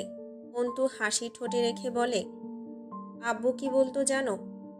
আব্বু বলতো তুমি একটা স্বতন্ত্র আয়না হও। মানুষ তোমার সম্মুখে যে অঙ্গভঙ্গিতে এসে দাঁড়াবে, তুমি ঠিক তার প্রতিবিম্ব হয়ে যাও। লোকে যা করবে সেটাই তুমি নিজের মাঝে দেখিয়ে দাও। আমি কথাটা খুব মানি তরু। আমার সম্মুখে কেউ উষ্ণ, আমি গরম। সে ঠান্ডা, আমি শীতল। সে কঠিন, আমি নিষ্ঠুর। সে ব্যথিত, আমি ব্যথাতুর। তুমি কখনো আমার সঙ্গে খারাপ আচরণ করনি। তুমি কষ্টগুলোকে ভেতরে পুষে ধুকে ধুকে শুয়েছ। তুমি ছিলে নীরব। তোমার সঙ্গে খারাপ আচরণ করার প্রশ্নই ওঠে না। বরং তুমি যদি চাও আমরা ভালো বন্ধু হতে পারি। তুমি আমার ছোট বড় নয়, সমবয়সী হবে, রিমি ভাবির মতো। বন্ধু হবে। তরুর হাত থমকে গেল। অন্তুর মতো একগুঁয়ে গম্ভীর মেয়ের কাছে বন্ধুত্বের প্রস্তাব আশাতীত লাগে তার কাছে। অন্তুকে প্রথম দিন থেকে খুব চাপার অদ্ভুত মেয়ে হিসেবে দেখেছে। আজ খুব অন্যরকম লাগলো। তরুকে একদৃষ্টিতে তাকিয়ে থাকতে দেখে অন্তু হাসল। হবে তোমার আমার উপরে অনেক ক্ষোভ, কিন্তু আমি যদি বলি আমি তোমার সবচেয়ে উপকারী মানুষটা, মানবে তুমি? তরু কোনো জবাব দিল না। অন্তু ঠোঁট প্রসারিত করে প্রলম্বিত মুচকি হেসে বলল, ধরো তোমার দিকে একটা বিষধর সাপ এগিয়ে আসছিল তোমাকে বিষ দাঁত ফোটাতে। তুমি তাকে সাদরে আহ্বান করছিলে, কারণ তোমার ধারণায় সে বিষধর নয়। মাঝখান থেকে আমি সাপটার লেজে পাড়া দিয়েছি। সাপ তখন কি করলো বলো তো? তোমার থেকে মুখ ফিরিয়ে ছোবলটা আমায় মারল। বুঝতে পারছো আমার কথা? অজান্তে জয় আমিরের লেজে পা রেখে তোমার ছোবলটা বোধহয় আমিই খেয়েছি। একটা মানুষকে আমরা চেনার বাইরেও তাকে চেনা এবং জানার মতো বিস্তৃত ব্যাপার থাকতে পারে। ঠিক যেমন আমি যেটুকু জানি না বা বুঝি না, তুমি ঠিক সেটুকুই জানো জয় আমিরের ব্যাপারে। অপরদিকে তুমি যেটুকু জানো বা ধারণা নেই সেটুকু আমার জানা, এবং দর্শনে জয় আমির। অন্তু ভাতের মার ফেলতে ব্যস্ত হয়ে পড়ে। তরু বেশ খানিকক্ষণ চেয়ে থাকে অন্তুর দিকে। তারপর জিজ্ঞেস করে, জয় ভাইয়া কি করেছে তোমার সাথে? অন্তু মনোযোগ সহকারে ভাতের মার ফেলতে ব্যস্ত। তরু উত্তরের আশায় চেয়ে থাকে। হুমায়ুন সাহেব টিভিতে খবর দেখেন, আবার রোজ নিয়ম করে পত্রিকাও আসে বাড়িতে। হামজার পত্রিকা পড়ার অভ্যেস আছে। রিমি সেগুলো জড়ো করে পত্রিকার ঝুড়িতে রাখে। সেখান থেকে অন্তু এনে পড়ে। রোজ রোজ সহিংসতা, খুন, ফাঁসি, বোমাবাজি, হামলা, অবিচার। 2015-র ফেব্রুয়ারিটা এই করেই চলে গেল। 2014-র নির্বাচনের বছর পূর্তিতে দেশ এতটা উতাল হয়ে উঠেছে কেন, তার জবাব আছে। তবে সেসব ব্যাখ্যা না করাই ভালো। বিরোধী দলীয় চেয়ারপারসন অবরুদ্ধ, মহাসচিব গোয়েন্দা দফতরে আটক। তাদের রুখতে প্রশাসনের সাথে সাথে রাজনৈতিক কর্মীরাও সমান তাল দিয়েছে। অন্তু ভাবে এর মাঝে কি জয় হামজা নেই? এরা বিরোধী দলকে থামাতে কিছুই করছে না। গাড়ি ভাঙচুর, আগুন দেওয়া, অবরোধ চলছে তো চলছেই। প্রশাসনের চেয়েও এগিয়ে আছে রাজনীতিবিদরা। তারা প্রতিরোধে নেমেছে। কয়টা দিন জয় হামজাকে দিনরাত এক করেও বাড়িতে পাওয়া যায় না। মিছিল যায়, অন্তুতা ঘরে বসে শোনে। জয় ফুরুত করে আসে। গালি মুখে কয়েক মুঠো গিলে পোশাকটা পরিবর্তন করে বেরিয়ে পড়ে ফের। কোথায় যায়, কি করে সেসবের খবর নেই। মহা ব্যস্ত তারা। বিরোধী দলকে রুখতে তাদের পায়ের সুতো ছিঁড়েছে। এদের কিছু না। এরা মরল বাঁচল সবই এদের হাতে কামাই। শিকার সাধারণ মানুষ। রাস্তায় নিরাপত্তা নেই, চলাচলে শান্তি নেই। সারাক্ষণ আতঙ্কে রাস্তাঘাট জর্জরিত। এই বুঝি আগুন জ্বলে উঠল, লেগে গেল মারামারি। পুলিশ এলো, গোটা কয়েক লোককে গ্রেফতার করে নিয়ে চলে গেল। তখনও রাস্তার মাঝে আগুন জ্বলছে। গাড়ি পড়ছে, কালো ধোঁয়ার কুণ্ডুলি মিশছে বাতাসে। ফের যেন 2013 ফিরল ফিরল রব। চারিদিকে হাহাকার, রক্ত আর বন্দিত্ব। আবার সেই 2013, আবার ফাঁসি, আবার গ্রেফতার। অন্তু জয়ের রকিং চেয়ারটায় বসে রাতের পর রাত ভাবে আর দোলে। তার চোখে ঘুম নেই। মাঝে মধ্যে আব্বু এলে কথা হয়। জয় হামজা কত রাত বাড়ি ফেরে না, কোথাকার কোন বৈঠকে সম্মেলনে পড়ে থাকে।